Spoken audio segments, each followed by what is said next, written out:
ਸਤਨਾਮ ਸ੍ਰੀ ਵਾਹਿਗੁਰੂ ਸਾਹਿਬ ਜੀ।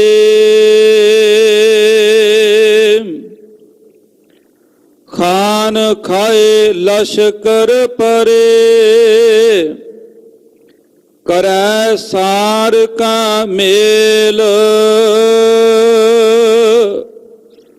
ਤਬੈ ਖਾਲਸਾ ਜਗੈ ਗੋ, ਜਾਨਹੁ Bharat pale. Waheguru ji ਕਾ ਖਾਲਸਾ, ਵਾਹਿਗੁਰੂ ਜੀ ਕੀ ਫਤਿਹ।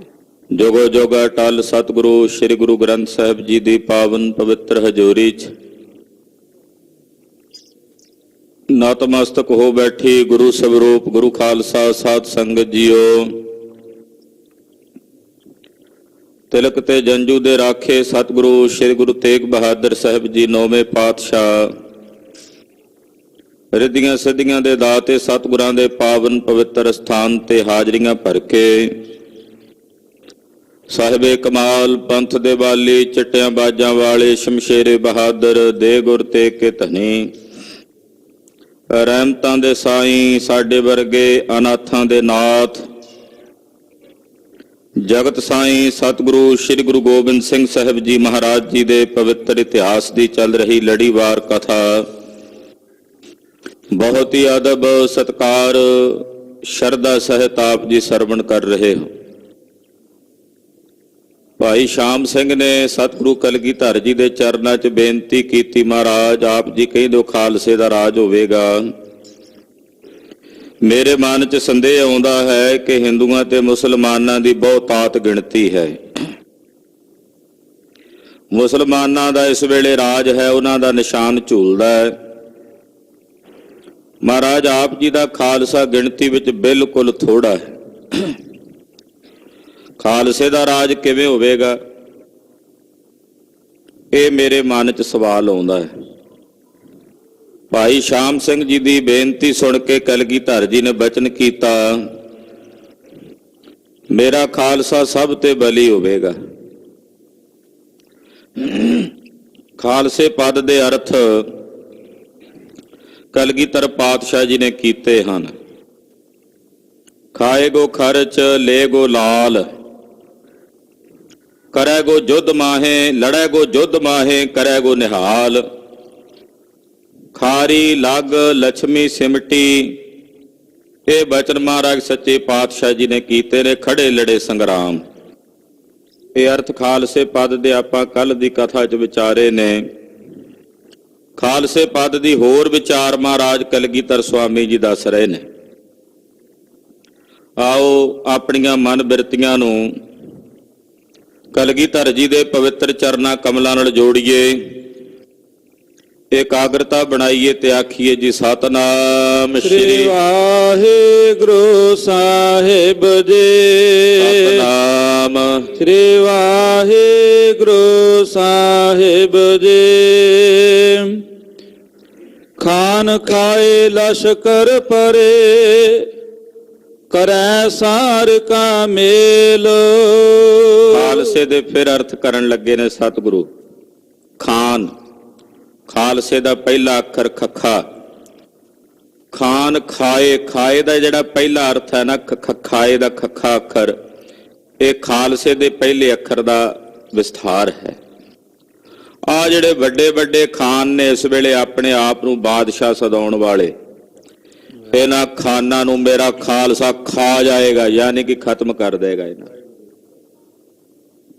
ਕਹਿੰਦੇ ਹੋ ਨਾ ਕਿ ਇਹਨਾਂ ਦਾ ਰਾਜ ਹੈ, ਇਹ ਬੜੇ ਬਲਵਾਨ ਨੇ, ਕਿਵੇਂ ਖਤਮ ਹੋਣਗੇ? ਮਹਾਰਾਜ ਜੀ ਕਹਿੰਦੇ ਵੱਡੇ ਵੱਡੇ ਖਾਨਾਂ ਨੂੰ ਮੇਰਾ ਖਾਲਸਾ ਖਾ ਜਾਏਗਾ। ਔਰ ਲਸ਼ਕਰ ਜਿਹੜਾ ਜੰਗ ਦੇ ਮੈਦਾਨ ਵਿੱਚ ਵੈਰੀ ਦਲ ਦਾ, ਲਸ਼ਕਰ ਦਾ ਜਿਹੜਾ ਲੱਲਾ ਅੱਖਰ ਹੈ, ਉਸ ਲਸ਼ਕਰ ਨੂੰ ਮੇਰਾ ਖਾਲਸਾ ਮਾਰ ਕੇ ਪਰੇ ਕਰ ਦੇਗਾ। ਲਸ਼ਕਰਾਂ ਦੇ ਲਸ਼ਕਰਾਂ ਨੂੰ ਸਾੜ ਕੇ ਗਾਲ ਕੇ ਰੱਖ ਦੇਗਾ। ਕਰੈ ਸਾਰ ਕਾ ਮੇਲ। ਸਾਰ ਦਾ ਮਤਲਬ ਹੁੰਦਾ ਲੋਹੇ ਨਾਲ ਮੇਲ ਕਰੇਗਾ ਖਾਲਸਾ ਇਹਨਾਂ ਨਾਲ। ਤੀਸਰਾ ਅੱਖਰ ਸਾਸਾ ਹੈ ਨਾ, ਸੱਸੇ ਦਾ ਮਤਲਬ ਸਾਰ। ਲੋਹੇ ਨਾਲ ਮੇਲ ਹੋਵੇਗਾ ਇਹਨਾਂ ਦੇ ਨਾਲ, ਵੱਡਿਆਂ ਵੱਡਿਆਂ ਖਾਨਾਂ ਨਾਲ ਜੰਗ ਦੇ ਮੈਦਾਨ ਵਿੱਚ। ਲੋਹੇ ਦਾ ਮੇਲ ਦਾ ਮਤਲਬ ਹੁੰਦਾ ਲੜਾਈ ਹੋਵੇਗੀ, ਜੰਗ ਹੋਵੇਗਾ। ਇਹਨਾਂ ਨਾਲ ਲੋਹੇ ਦਾ ਭਾਵ ਸ਼ਸਤਰਾਂ ਦਾ ਮੇਲ ਹੋਵੇਗਾ।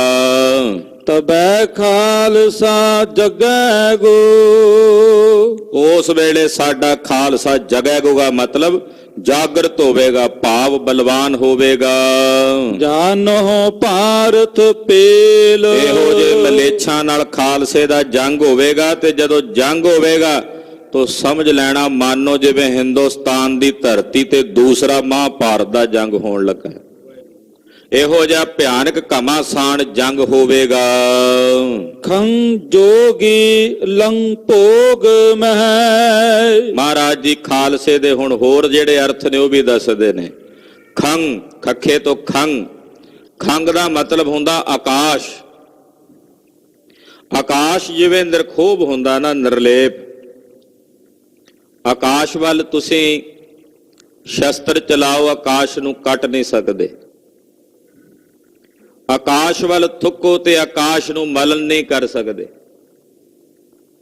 ਆਕਾਸ਼ ਵਿੱਚ ਕੋਈ ਰੰਗ ਸੁੱਟੋ ਤੇ ਆਕਾਸ਼ ਨੂੰ ਉਸ ਰੰਗ ਵਿੱਚ ਰੰਗ ਨਹੀਂ ਸਕਦੇ, ਕਿਉਂਕਿ ਆਕਾਸ਼ ਨਿਰਾਵੈਵ ਹੈ ਔਰ ਆਕਾਸ਼ ਨਿਰਲੇਪ ਹੈ, ਕਿਸੇ ਵੀ ਵਸਤੂ ਨਾਲ ਲਿਪਾਏਮਾਨ ਨਹੀਂ ਹੁੰਦਾ।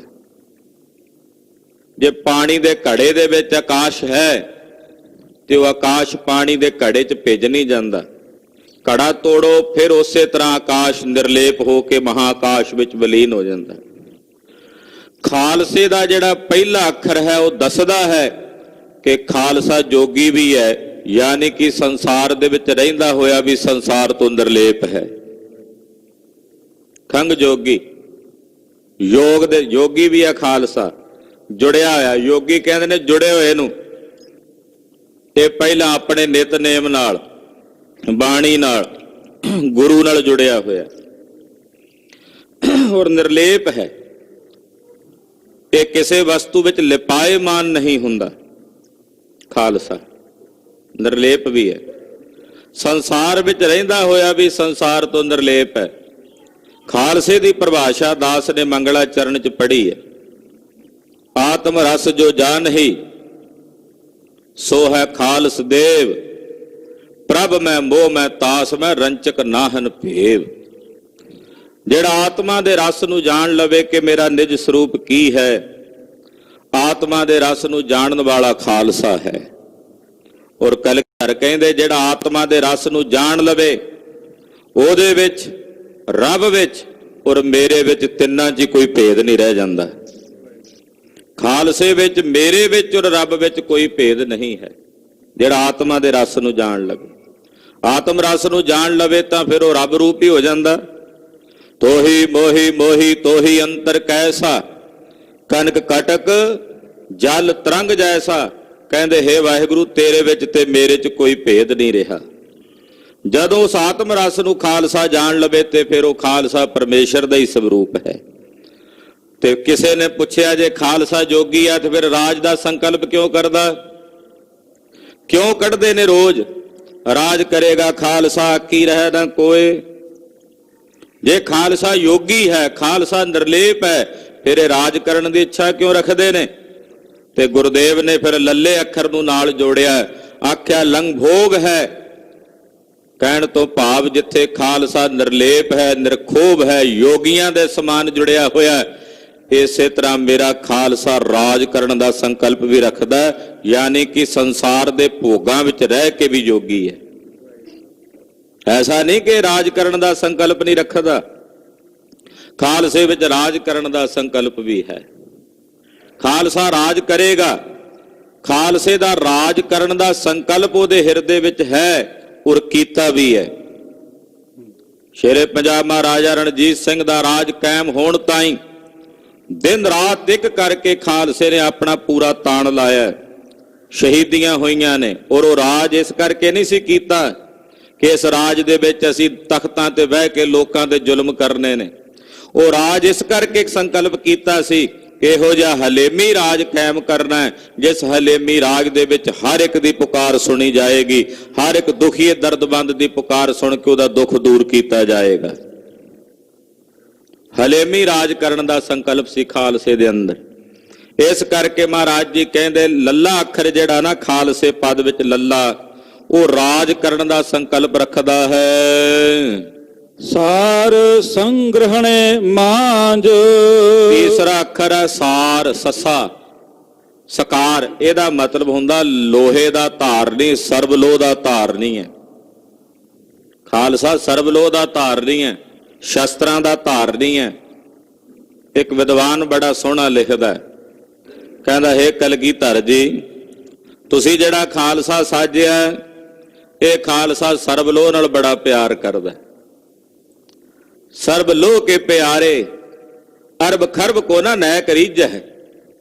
ਇਹ ਸਰਬਲੋਹ ਨਾਲ ਪ੍ਰੇਮ ਕਰਦੇ ਨੇ। ਅਰਬਾਂ ਖਰਬਾਂ ਰੁਪਈਆ ਇੱਕ ਪਾਸੇ ਪਿਆ ਹੋਵੇ, ਇੱਕ ਪਾਸੇ ਸਰਬਲੋਹ ਦੀ ਤੇਗ ਪਈ ਹੋਵੇ, ਇਹ ਸਰਬਲੋਹ ਦੀ ਤੇਗ ਨੂੰ ਗਾਤਰੇ ਪਾਉਂਦਾ। ਅਰਬਾਂ ਖਰਬਾਂ ਨਾਲ ਨਹੀਂ ਰੀਝਦਾ, ਸਰਬਲੋਹ ਦੇ ਨਾਲ ਪ੍ਰੇਮ ਕਰਦਾ। ਪਤਾ ਜਿਹਦੇ ਕੋਲ ਤਲਵਾਰ ਅਰਬ ਖਰਬ ਉਸੇ ਦੇ ਹੀ ਨੇ। ਜਿਹਦੇ ਕੋਲ ਤਲਵਾਰ ਅਰਬ ਖਰਬ ਵੀ ਉਸੇ ਦਾ ਹੀ ਹੈ ਨਾ। ਇਸ ਕਰਕੇ ਸਰਬਲੋਹ ਨਾਲ ਪ੍ਰੇਮ ਕਰਦਾ ਖਾਲਸਾ। ਤੇ ਅਕਾਲ ਪੁਰਖ ਜੀ ਨੂੰ ਮਹਾਰਾਜ ਜੀ ਨੇ ਸਰਬਲੋਹ ਦਾ ਸਰੂਪ ਵਰਣਨ ਕੀਤਾ ਦਸਵੇਂ ਪਾਤਸ਼ਾਹ ਨੇ। ਮਹਾਰਾਜ ਜੀ ਲਿਖਦੇ ਨੇ ਸਰਬਲੋਹ ਜੀ ਦੀ ਸਦਾ ਰੱਖਿਆ ਹਮਨੈ। ਸਰਬਲੋਹ ਜੀ ਦੀ ਸਦਾ ਰੱਖਿਆ ਹਮਨੈ। ਸਾਨੂੰ ਸਰਬਲੋਹ ਅਕਾਲ ਪੁਰਖ ਪਰਮੇਸ਼ਰ ਦੀ ਪਰਮਾਤਮਾ ਨੂੰ ਸਰਬਲੋਹ ਵਰਣਨ ਕੀਤਾ ਵੀ ਉਹ ਸਰਬਲੋਹ ਹੈ। ਜਿਹੜਾ ਖਾਲਸੇ ਪਦ ਦਾ ਤੀਸਰਾ ਅੱਖਰ ਹੈ ਸੱਸਾ, ਇਹ ਸਰਬਲੋਹ ਨਾਲ ਪ੍ਰੇਮ ਕਰਨ ਵਾਲਾ, ਸ਼ਸਤਰਾਂ ਨਾਲ ਪ੍ਰੇਮ ਕਰਨ ਵਾਲਾ ਸ਼ਸਤਰਧਾਰੀ ਖਾਲਸਾ ਹੈ।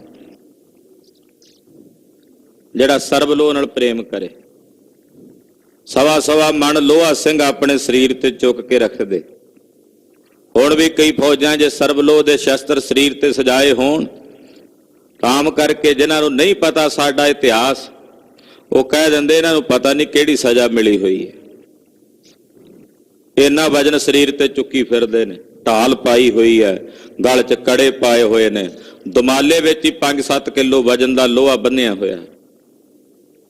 ਅਸਲੀਅਤ ਇਹ ਹੈ ਕਿ ਖਾਲਸਾ ਸਰਬਲੋਹ ਦਾ ਧਾਰਨੀ ਹੈ, ਸਰਬਲੋਹ ਨਾਲ ਪ੍ਰੇਮ ਕਰਨ ਵਾਲਾ ਹੈ। ਅੱਜ ਵੀ ਬਹੁਤ ਸਾਰੀਆਂ ਜਥੇਬੰਦੀਆਂ, ਬਹੁਤ ਸਾਰੇ ਵਿਵੇਕੀ ਸਿੰਘ ਸਰਬਲੋਹ ਦੇ ਬਾਟਿਆਂ ਦੇ ਵਿੱਚ ਭੋਜਨ ਤਿਆਰ ਕਰਦੇ। ਸਰਬਲੋਹ ਦੇ ਬਾਟਿਆਂ ਵਿੱਚ ਗੁਰੂ ਕੀ ਦੇਗ ਤਿਆਰ ਹੁੰਦੀ ਹੈ ਔਰ ਉਸੇ ਸਰਬਲੋਹ ਦੇ ਵਿੱਚ ਹੀ ਉਹ ਛਕਣਾ ਪਸੰਦ ਕਰਦੇ ਹਨ। ਸੋ ਕਹਿਣ ਤੋਂ ਭਾਵ ਖੰਡੇ ਦੀ ਪੌਲ ਵੀ ਗੁਰੂ ਸਾਹਿਬ ਜੀ ਦੇ ਕੋਲ ਸੋਨੇ ਚਾਂਦੀ ਦੀ ਘਾਟ ਨਹੀਂ ਸੀ। ਇਤਨਾ ਕੀਮਤੀ ਪੌਲ, ਇਤਨੀ ਕੀਮਤੀ ਦਾਤ ਤਿਆਰ ਕਰਨੀ ਆ, ਉਹਨੂੰ ਸੋਨੇ ਦੇ ਬਾਟੇ 'ਚ ਵੀ ਤਿਆਰ ਕਰ ਸਕਦੇ ਸਨ। ਪਰ ਗੁਰਦੇਵ ਨੇ ਸਰਬਲੋਹ ਦਾ ਬਾਟਾ ਰੱਖ ਕੇ ਉਹਦੇ 'ਚ ਸਰਬਲੋਹ ਦਾ ਖੰਡਾ ਫੇਰਿਆ।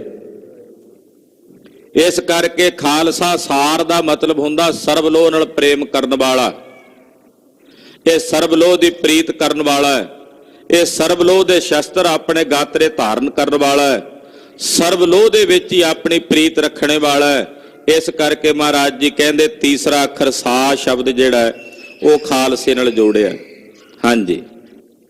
ਸੁਨ ਧਿਆਨ ਗੁਣ ਗਿਆਨ ਮਹਿ ਕਰੈ ਖਾਲਸਾ ਸਾਂਝ। ਅਤੇ ਜਿਹੜੀ ਅਫੁਰ ਸਮਾਧੀ ਹੁੰਦੀ ਹੈ ਤੇ ਦੈਵੀ ਗੁਣ ਤੇ ਗਿਆਨ ਹੁੰਦੇ ਨੇ, ਸਾਰਿਆਂ ਵਿੱਚ ਖਾਲਸਾ ਸਾਂਝ ਕਰੇਗਾ। ਸੁਨ ਧਿਆਨ ਗੁਣ ਗਿਆਨ ਮਹਿ, ਇਹਦੇ 'ਚ 3 ਚੀਜ਼ਾਂ ਦੱਸੀਆਂ ਨੇ। ਸੁਨ ਧਿਆਨ ਦਾ ਮਤਲਬ ਹੈ ਅਫੁਰ ਸਮਾਧੀ। ਖਾਲਸੇ ਦੀ ਅਫੁਰ ਸਮਾਧੀ ਹੁੰਦੀ ਹੈ ਜਿੱਥੇ ਕੋਈ ਫੁਰਨਾ ਨਹੀਂ ਹੁੰਦਾ, ਸੁਨ ਸਮਾਧੀ ਕਹਿੰਦੇ ਆ ਉਹਨੂੰ। ਕਿੱਥੇ ਕੋਈ ਫੁਰਨਾ ਨਹੀਂ, ਕੋਈ ਸੰਕਲਪ ਵਿਕਲਪ ਨਹੀਂ। ਮਹਾਰਾਜ ਜੀ ਕਹਿੰਦੇ ਮੇਰਾ ਖਾਲਸਾ ਇਹੋ ਜਿਹੀ ਅਫੁਰ ਸਮਾਧੀ ਨਾਲ ਸਾਂਝ ਰੱਖੇਗਾ। ਖਾਲਸੇ ਦੀ ਸਮਾਧੀ, ਤੁਸੀਂ ਆਖੋਗੇ ਵੀ ਅਸੀਂ ਤਾਂ ਖਾਲਸੇ ਨੂੰ ਵੇਖਿਆ ਹੀ ਨਹੀਂ ਕਦੇ ਸਮਾਧੀ 'ਚ ਬੈਠੇ ਹਾਂ। ਇਹ ਤਾਂ ਹਮੇਸ਼ਾ ਸ਼ਸਤਰ ਪਕੜ ਕੇ ਜੰਗ ਦੇ ਮੈਦਾਨ 'ਚ ਜੂਝਦੇ ਵੇਖੇ ਨੇ। ਇਹ ਤਾਂ ਹਮੇਸ਼ਾ ਤਿਆਰ ਬਰ ਤਿਆਰ ਅਵਸਥਾ ਵਿੱਚ ਵੇਖੇ ਨੇ ਵੀ ਇਹ ਸਮਾਧੀ ਕਿਹੜੇ ਵੇਲੇ ਲਾਉਂਦੇ ਆ। ਖਾਲਸੇ ਦੀ ਜਿਹੜੀ ਸਮਾਧੀ ਹੈ ਨਾ, ਉਹ ਖਾਲਸਾ ਸਹਿਜ ਧਿਆਨ, ਸਹਿਜ ਦੀ ਸਮਾਧੀ ਹੈ। ਇਹ ਕੋਈ ਵੀ ਕਿਰਤ ਕਰ ਰਹੇ ਹੋਣ ਸਰੀਰ ਕਰਕੇ, ਪਰ ਸੁਰਤ ਹਮੇਸ਼ਾ ਅਕਾਲ ਪੁਰਖ ਨਿਰੰਕਾਰ ਦੇ ਚਰਨਾਂ ਵਿੱਚ ਜੁੜੀ ਰਹਿੰਦੀ ਹੈ। ਖਾਲਸੇ ਦੀ ਇਹੋ ਜਿਹੀ ਸਮਾਧੀ ਵਿੱਚ ਸਾਂਝ ਹੈ। ਫਿਰ ਗੁਣ ਗਿਆਨ ਮੈਂ, ਗਿਆਨ ਦੇ ਔਰ ਗੁਣਾਂ ਦੇ ਵਿੱਚ ਖਾਲਸੇ ਦੀ ਸਾਂਝ ਹੈ। ਗਿਆਨ ਦੇ ਵਿੱਚ ਵੀ ਸਾਂਝ ਹੈ ਔਰ ਗੁਣਾਂ ਨਾਲ ਸਾਂਝ ਹੈ ਖਾਲਸੇ ਦੀ। ਸਾਂਝ ਕਰੀਜਾ ਗੁਣ ਹੈ ਕੇਰੀ, ਛੋੜ ਅਵਗੁਣ ਚੱਲੀਐ। ਜਿੱਥੇ ਗੁਣ ਹੋਣ ਉਹਨਾਂ ਗੁਣਾਂ ਨਾਲ ਖਾਲਸਾ ਸਾਂਝ ਕਰਦਾ ਹੈ। ਸਾਡੀ ਕਿਸੇ ਨਾਲ ਕੋਈ ਸਾਂਝ ਹੋਵੇਗੀ ਤਾਂ ਗੁਣਾਂ ਦੀ ਹੋਵੇਗੀ, ਤੇ ਫਿਰ ਖਾਲਸੇ ਵਿੱਚ ਗਿਆਨ ਦੀ ਸਾਂਝ ਹੈ। ਇਹ ਗਿਆਨ ਦੇ ਧਾਰਨੀ ਹਨ। ਖਾਦਰ ਲਾਦਰ ਸਾਗਰੇ, ਬੀਚ ਕਰੈ ਗੋ ਰਾਜ। ਮਹਾਰਾਜ ਜੀ ਬਚਨ ਕਰ ਰਹੇ ਨੇ, ਖਾਲਸੇ ਨੂੰ ਵਰ ਦੇ ਰਹੇ ਨੇ, ਜਾਂ ਇਸ ਤਰ੍ਹਾਂ ਕਹਿ ਲਈਏ ਭਵਿੱਖਤ ਬਚਨ ਕਹਿ ਰਹੇ ਨੇ। ਖਾਲਸੇ ਦੇ 3 ਅੱਖਰ ਨੇ, ਖੱਖੇ ਤੋਂ ਖਾਦਰ, ਲੱਲੇ ਤੋਂ ਲਾਦਰ, ਤੇ ਸੱਸੇ ਤੋਂ ਸਾਗਰੇ। 3 ਅੱਖਰ ਆਏ ਨੇ ਨਾ, ਖਾਦਰ ਲਾਦਰ ਸਾਗਰੇ, ਬੀਚ ਕਰੈ ਗੋ ਰਾਜ। ਖਾਦਰ ਦਾ ਮਤਲਬ ਹੁੰਦਾ ਵੀ ਦਰਿਆ ਦਾ ਉਹ ਇਲਾਕਾ ਜਿੱਥੇ ਦਰਿਆ ਚੜ੍ਹਦੇ, ਤਰਾਈ ਦਾ ਇਲਾਕਾ ਹੁੰਦਾ, ਯਾਨੀ ਕਿ 5 ਦਰਿਆਵਾਂ ਦੀ ਧਰਤੀ ਪੰਜਾਬ। ਇੱਥੇ ਖਾਲਸੇ ਦਾ ਰਾਜ ਹੋਵੇਗਾ। ਦੂਸਰਾ ਅੱਖਰ ਲਾਦਰ, ਲੱਲਾ ਅੱਖਰ ਹੈ ਨਾ, ਲਾਦਰ ਦਾ ਮਤਲਬ ਹੁੰਦਾ ਹੈ ਉਹ ਇਲਾਕਾ ਜਿਹੜਾ ਸਰਸਵਤੀ ਤੇ ਜਮਨਾ ਦੇ ਨਾਲ ਨਾਲ ਇੱਧਰ ਜੀਂਦ ਤੱਕ ਦਾ, ਦਿੱਲੀ ਤੱਕ ਦਾ ਇਲਾਕਾ। ਇਹ ਪੰਜਾਬ ਤੋਂ ਬਾਹਰਲਾ ਇਲਾਕਾ ਸੀ। ਇਹ ਜਮਨਾ ਤੇ ਸਰਸਵਤੀ ਦੇ ਨਾਲ ਨਾਲ ਦਾ ਜਿਹੜਾ ਇਲਾਕਾ, ਇੱਧਰ ਜੀਂਦ ਰੋਹਤਕ ਤੱਕ ਦਾ ਇਲਾਕਾ, ਇੱਥੇ ਵੀ ਖਾਲਸੇ ਦਾ ਰਾਜ ਹੋਵੇਗਾ। ਸਾਗਰੇ, ਦਰਿਆਵਾਂ ਨੂੰ ਸਮੁੰਦਰ ਵਿੱਚ ਜਾਣ ਲਈ ਜਿੱਥੋਂ ਜਗ੍ਹਾ ਪ੍ਰਾਪਤ ਹੁੰਦੀ ਹੈ, ਜਿੱਥੇ ਦਰਿਆ ਜਿਹੜੇ ਨੇ ਸਮੁੰਦਰ ਵਿੱਚ ਜਾ ਕੇ ਸਮਾਉਂਦੇ ਆ, ਤੇ ਜਿਹੜੀ ਜਗ੍ਹਾ ਦੇ ਵਿੱਚੋਂ ਲੰਘ ਕੇ ਜਾਂਦੇ ਨੇ ਉਸ ਜਗ੍ਹਾ ਨੂੰ ਕਹਿੰਦੇ ਨੇ ਸਿੰਧ। ਯਾਨੀ ਕਿ ਸਾਗਰੇ ਦਾ ਇੱਥੇ ਮਤਲਬ ਹੈ ਸਿੰਧ ਦਾ ਇਲਾਕਾ, ਉੱਥੇ ਮੇਰਾ ਖਾਲਸਾ ਰਾਜ ਕਰੇਗਾ। ਔਰ ਹੋਇਆ। ਇੱਧਰ ਦਾ ਜਿਹੜਾ ਇਲਾਕਾ ਸੀ, ਚਾਹੇ ਉਹ ਜੀਂਦ ਰਿਆਸਤ ਹੈ, ਪਟਿਆਲੇ ਤੋਂ ਪਰੇ ਦਾ ਜਿਤਨਾ ਇਲਾਕਾ ਹੈ, ਕੈਂਥਲ ਹੈ, ਇਹ ਸਾਰਾ ਲਾਦਰ ਦਾ ਇਲਾਕਾ ਸੀ। ਖਾਦਰ ਦਾ ਇਲਾਕਾ ਇੱਧਰ ਮਹਾਰਾਜਾ ਰਣਜੀਤ ਸਿੰਘ ਦਾ ਜਿੰਨਾ ਰਾਜ ਸੀ, ਲਹਿੰਦਾ ਪੰਜਾਬ, ਉਹ ਵੀ ਖਾਲਸੇ ਦੇ ਰਾਜ ਦੇ ਵਿੱਚ ਸੀ। ਇਸੇ ਤਰ੍ਹਾਂ ਸਿੰਧ ਦਾ ਜਿਹੜਾ ਇਲਾਕਾ ਸੀ ਉਹ ਖਾਲਸੇ ਦੇ ਅਧੀਨ ਸੀ। ਮਹਾਰਾਜ ਜੀ ਕਹਿੰਦੇ ਇਹਨਾਂ ਸਾਰਿਆਂ ਵਿੱਚ ਮੇਰੇ ਖਾਲਸੇ ਦਾ ਰਾਜ ਹੋਵੇਗਾ। ਖਾਦਰ ਲਾਦਰ ਸਾਗਰੇ, ਬੀਚ ਕਰੈ ਗੋ ਰਾਜ। ਫਿਰ ਇਹਦਾ ਦੂਸਰਾ ਅਰਥ ਵੀ ਮਹਾਂਪੁਰਸ਼ਾਂ ਕੀਤਾ। ਖਾਦਰ ਕਹਿੰਦੇ ਨੇ ਮਾਲਵਾ, ਮੈਨਦਾਬ ਦਾ ਜਿਹੜਾ ਜਿੰਨਾ ਇਲਾਕਾ ਹੈ ਉਹਨੂੰ ਖਾਦਰ ਕਹਿ ਦਿੰਦੇ ਹਨ।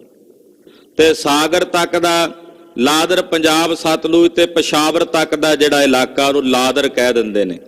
ਤੇ ਸਾਗਰੇ ਸਿੰਧ ਦੇਸ਼ ਤੱਕ, ਇਹ ਜਿੰਨਾ ਇਲਾਕਾ, ਇੱਥੇ ਮੇਰੇ ਖਾਲਸੇ ਦਾ ਰਾਜ ਹੋਵੇਗਾ। ਕਲਗੀਧਰ ਪਾਤਸ਼ਾਹ ਜਦੋਂ ਬਚਨ ਕਹਿ ਰਹੇ ਨੇ, ਮਹਾਰਾਜ ਜੀ ਦੇ ਬਚਨ ਹੋਣ ਤੋਂ ਤਕਰੀਬਨ 9 ਦਹਾਕੇ ਬਾਅਦ ਜਾ ਕੇ ਇਹ ਬਚਨ ਕਲਗੀਧਰ ਸਵਾਮੀ ਜੀ ਦੇ 7 ਹੋਏ ਨੇ। 100 ਸਾਲ ਪਹਿਲਾਂ ਕਹਿ ਰਹੇ ਨੇ ਵੀ ਮੇਰੇ ਖਾਲਸੇ ਦਾ ਰਾਜ ਹੋਵੇਗਾ। ਇਹ ਸਾਰੇ ਇਲਾਕੇ 'ਚ ਮੇਰੇ ਖਾਲਸੇ ਦੇ ਨਿਸ਼ਾਨ ਝੂਲਣਗੇ। ਉਹ ਸਿੰਧ ਤੱਕ, ਉਹ ਪਸ਼ਾਵਰ ਤੱਕ ਖਾਲਸੇ ਦਾ ਰਾਜ ਸੀ, ਖਾਲਸੇ ਦਾ ਨਿਸ਼ਾਨ ਝੂਲਦਾ ਸੀ। ਅਫਗਾਨਿਸਤਾਨ ਤੱਕ ਦਾ ਇਲਾਕਾ ਖਾਲਸੇ ਦੇ ਰਾਜ ਦੇ ਵਿੱਚ ਸੰਮਿਲਿਤ ਸੀ। ਮਹਾਰਾਜ ਸੱਚੇ ਪਾਤਸ਼ਾਹ ਕਹਿੰਦੇ ਸਾਰੇ ਇਲਾਕੇ ਵਿੱਚ ਮੇਰੇ ਖਾਲਸੇ ਦਾ ਰਾਜ ਹੋਵੇਗਾ। ਦਿੱਲੀ ਟਿਕੈ ਨਾ ਰਾਜ ਸਿੱਖ, ਗੁਰੂ ਨਾਨਕ ਬਖਸ਼ੀ ਸਾਂਝ। ਮਹਾਰਾਜ ਜੀ ਕਹਿੰਦੇ ਮੇਰਾ ਖਾਲਸਾ ਦਿੱਲੀ ਵੀ ਜਾਏਗਾ, ਨਿਸ਼ਾਨ ਝੁਲਾਵੇਗਾ, ਪਰ ਦਿੱਲੀ 'ਚ ਰਾਜ ਨਹੀਂ ਕਰੇਗਾ।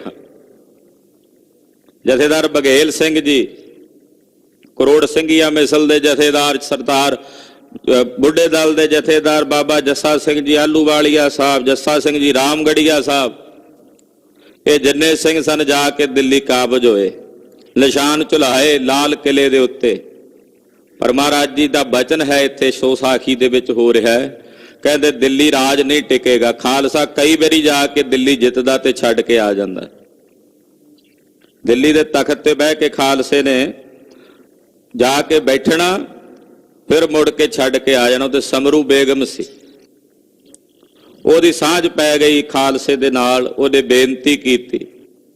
ਬਾਬਾ ਬਘੇਲ ਸਿੰਘ ਜੀ ਨੇ ਜਿਤਨੇ 7 ਨਿਸ਼ਾਨ ਸਾਹਿਬ ਸਨ, ਦਿੱਲੀ ਵਿੱਚ ਮਹਾਰਾਜ ਜੀ ਦੇ ਪਾਵਨ ਸਥਾਨ ਜਿਨ੍ਹਾਂ ਤੇ ਤੁਰਕਾਂ ਦਾ ਕਬਜ਼ਾ ਹੋ ਚੁੱਕਾ ਸੀ, ਉੱਥੇ ਗੁਰੂ ਨੌਵੇਂ ਪਾਤਸ਼ਾਹ ਦੇ ਪਾਵਨ ਸਥਾਨ ਬਣਾ ਕੇ ਮਹਾਰਾਜ ਜੀ ਦੇ ਨਿਸ਼ਾਨ ਚੁਲਾਏ ਖਾਲਸੇ ਦੇ ਰਾਜ ਸਮੇਂ। ਤੋ ਮਹਾਰਾਜ ਜੀ ਕਹਿੰਦੇ ਦਿੱਲੀ ਦੇ ਵਿੱਚ ਇਹਨਾਂ ਦਾ ਰਾਜ ਨਹੀਂ ਟਿਕੇਗਾ। ਉਸ ਜਿਹੜਾ ਭਵਿੱਖਤ ਬਚਨ ਹੋ ਰਹੇ ਨੇ, ਐਸਾ ਨਹੀਂ ਵੀ ਕਦੇ ਨਹੀਂ ਟਿਕੇਗਾ। ਉਸ ਵੇਲੇ ਦਾ ਬਚਨ ਹੈ ਜਦੋਂ ਪੰਜਾਬ ਵਿੱਚ ਰਾਜ ਕਾਇਮ ਹੋਣਾ ਸੀ। ਦਿੱਲੀ ਨਹੀਂ ਟਿਕੇਗਾ। ਗੁਰੂ ਨਾਨਕ ਸਾਹਿਬ ਜੀ ਨੇ ਇਹ ਖਾਲਸੇ ਨੂੰ ਸਾਂਝ ਬਖਸ਼ੀ ਆ ਰਾਜ ਦੀ। ਮਾਲਵ ਕੁਰ ਜਾਂਗੁਲ ਕਿਲੇ ਮਾਝਾ ਪਰਬਤ ਅਟਕ। ਇਹ ਜਿੰਨਾ ਮਾਲਵੇ ਦਾ ਇਲਾਕਾ, ਕੁਰੂ ਦਾ ਮਤਲਬ ਕੁਰੂਕਸ਼ੇਤਰ ਤਾਈਂ, ਇਸੇ ਤਰ੍ਹਾਂ ਜੰਗਲ ਦਾ ਜਿੰਨਾ ਇਲਾਕਾ ਹੈ, ਜੰਗਲ ਦੇਸ਼, ਕੁਰੂਖੇਤਰ ਤੋਂ ਉਸ ਤੋਂ ਅਗਲਾ ਜਿਹੜਾ ਜੰਗਲ ਦੇਸ਼ ਹੈ, ਹਾਂਸੀ ਹਿਸਾਰ ਤੱਕ ਦਾ ਜਿਤਨਾ ਇਲਾਕਾ ਹੈ, ਮਾਝਾ, ਜਿੰਨੇ ਪਹਾੜੀ ਰਿਆਸਤਾਂ ਨੇ, ਪਰਬਤ ਉਧਰ ਅਟਕ ਦਰਿਆ ਤੱਕ, ਕਸ਼ਮੀਰੀ ਉਹ ਹੰਸਪੁਰ। ਜੰਮੂ ਤੇ ਕਸ਼ਮੀਰ ਤੇ ਹੰਸਪੁਰ ਦਾ ਮਤਲਬ ਹੈ ਇਧਰ ਹਾਂਸੀ ਹਿਸਾਰ ਤੱਕ। ਮਲਕਪੁਰੇ ਮੈਂ ਸਟਕ। ਮਲਕਪੁਰੇ ਤੱਕ ਖਾਲਸੇ ਦਾ ਰਾਜ ਹੋਵੇਗਾ। ਇਹ ਵੀ ਖਾਲਸੇ ਦੇ ਰਾਜ ਦੇ ਤਹਿਤ ਹੋਣਗੇ। ਪਿਸ਼ੌਰ ਜਲਾਲਾ ਕਾਬਲੇ।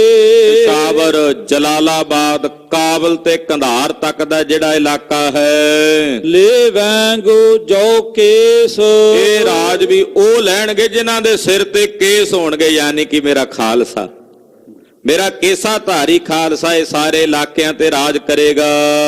ਤਬੈ ਖਾਲਸਾ ਸਿੰਧ ਦੁਰ ਦਿੱਲੀ ਕੇ ਸੁਰ ਭੇਸ। ਮਹਾਰਾਜ ਜੀ ਕਹਿੰਦੇ ਮੇਰਾ ਖਾਲਸਾ ਸਿੰਧ ਤੱਕ ਦੇ ਇਲਾਕੇ ਵਿੱਚ ਰਾਜ ਕਰੇਗਾ।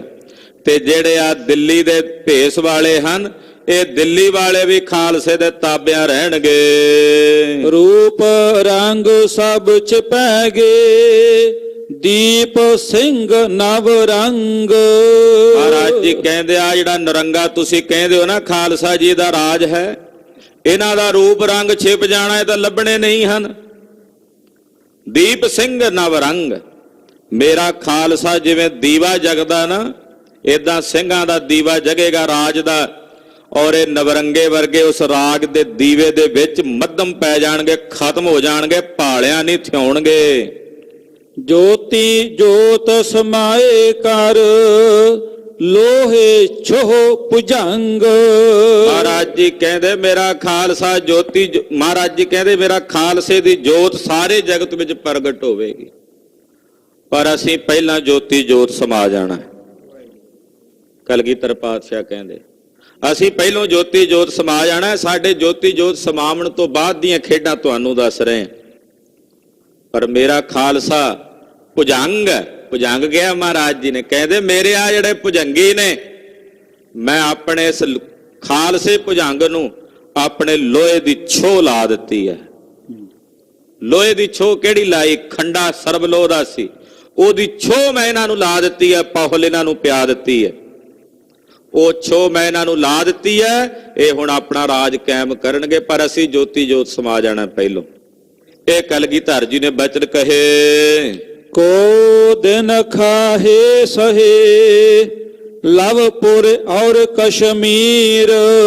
ਲਾਹੌਰ ਤੇ ਕਸ਼ਮੀਰ ਤੱਕ ਦਾ ਇਲਾਕਾ ਮੇਰਾ ਖਾਲਸਾ ਖਾਵੇਗਾ, ਇਹਦੇ ਤੇ ਖਾਲਸੇ ਦਾ ਰਾਜ ਹੋਵੇਗਾ। ਸਾਧੇਗਾ ਸੋ ਖਾਲਸਾ ਹੋਏ ਮਮ ਦਸਤੰਗੀਰ। ਮੇਰਾ ਖਾਲਸਾ ਮੇਰੇ ਦਸਤ ਦੇ, ਜੋ ਮੇਰੇ ਹੱਥਾਂ ਦੇ ਅਧੀਨ ਹੈ, ਉਹ ਇਹਨਾਂ ਸਾਰੇ ਇਲਾਕਿਆਂ ਨੂੰ ਸਾਧੇਗਾ। ਕਸ਼ਮੀਰ ਨੂੰ, ਲਾਹੌਰ ਨੂੰ ਸਾਧ ਕੇ ਆਪਣੇ ਅਧੀਨ ਕਰੇਗਾ। ਇਹ ਗੁਰੂ ਕਾ ਖਾਲਸਾ ਗੁਰੂ ਖਾਲਸਾ ਹੋਏ। ਮਹਾਰਾਜ ਜੀ ਕਹਿੰਦੇ ਖਾਲਸਾ ਗੁਰੂ ਕਾ ਹੈ ਔਰ ਗੁਰੂ ਖਾਲਸਾ ਹੈ। ਇਹ ਖਾਲਸਾ ਗੁਰੂ ਕਾ ਹੈ और गुरु खालसा है। एम सुन कह सब सिंह तब नमो करे सब कोए। ਜਦੋਂ ਕਲਗੀਧਰ ਜੀ ਨੇ ਕਿਹਾ ਨਾ ਅਸੀਂ ਜੋਤੀ ਜੋਤ ਸਮਾ ਜਾਣਾ, ਸਾਡੇ ਤੋਂ ਬਾਅਦ ਇਹ ਬਚਨ ਸੱਚ ਹੋਣੇ। ਮਹਾਰਾਜ ਜੀ ਦੇ ਬਚਨ ਸੁਣ ਕੇ ਸਾਰੇ ਖਾਲਸੇ ਨੇ ਸੀਸ ਝੁਕਾਇਆ, ਨਮਸਕਾਰ ਕੀਤੀ ਔਰ ਨਮਸਕਾਰ ਕਰਕੇ ਸਤਿਗੁਰਾਂ ਨੂੰ ਬੇਨਤੀ ਕਰਕੇ ਕਹਿਣ ਲੱਗੇ, ਗੁਰ ਬੂਝੇ पुन आप को ਦਰਸ਼ਨ ਹੋਏ ਕਿ ਨਾਹ। ਸਤਿਗੁਰੂ ਜੀ ਨੂੰ ਪੁੱਛਣ ਲੱਗੇ ਸਿੰਘ ਮਹਾਰਾਜ, ਜਦੋਂ ਖਾਲਸੇ ਦਾ ਰਾਜ ਹੋਵੇਗਾ ਕਿ ਸਾਨੂੰ ਫਿਰ ਆਪ ਜੀ ਦੇ ਦਰਸ਼ਨ ਹੋਣਗੇ ਕਿ ਨਹੀਂ ਹੋਣਗੇ? ਜਦੋਂ ਸਾਹਿਬ ਨੇ ਕਿਹਾ ਨਾ ਅਸੀਂ ਜੋਤੀ ਜੋਤ ਸਮਾ ਜਾਣਾ, ਸਿੰਘਾਂ ਨੇ ਇੱਕਦਮ ਚੱਕਰ ਧੋਏ ਪਹਿਲਾਂ ਤਾਂ ਸੁਣ ਕੇ, ਫਿਰ ਹੱਥ ਜੋੜ ਕੇ ਕਹਿੰਦੇ ਮਹਾਰਾਜ ਕਿ ਜਦੋਂ ਖਾਲਸੇ ਦਾ ਰਾਜ ਹੋਵੇਗਾ ਉਸ ਵੇਲੇ ਕੀ ਆਪ ਜੀ ਦੇ ਦਰਸ਼ਨ ਦਿਦਾਰੇ ਹੋਣਗੇ ਕਿ ਨਹੀਂ ਹੋਣਗੇ? ਬੋਲੇ ਹੋ ਬਨ ਖਾਲਸਾ ਵਰਤੋਂ ਗੋ ਸਭ ਮਾਹੇ।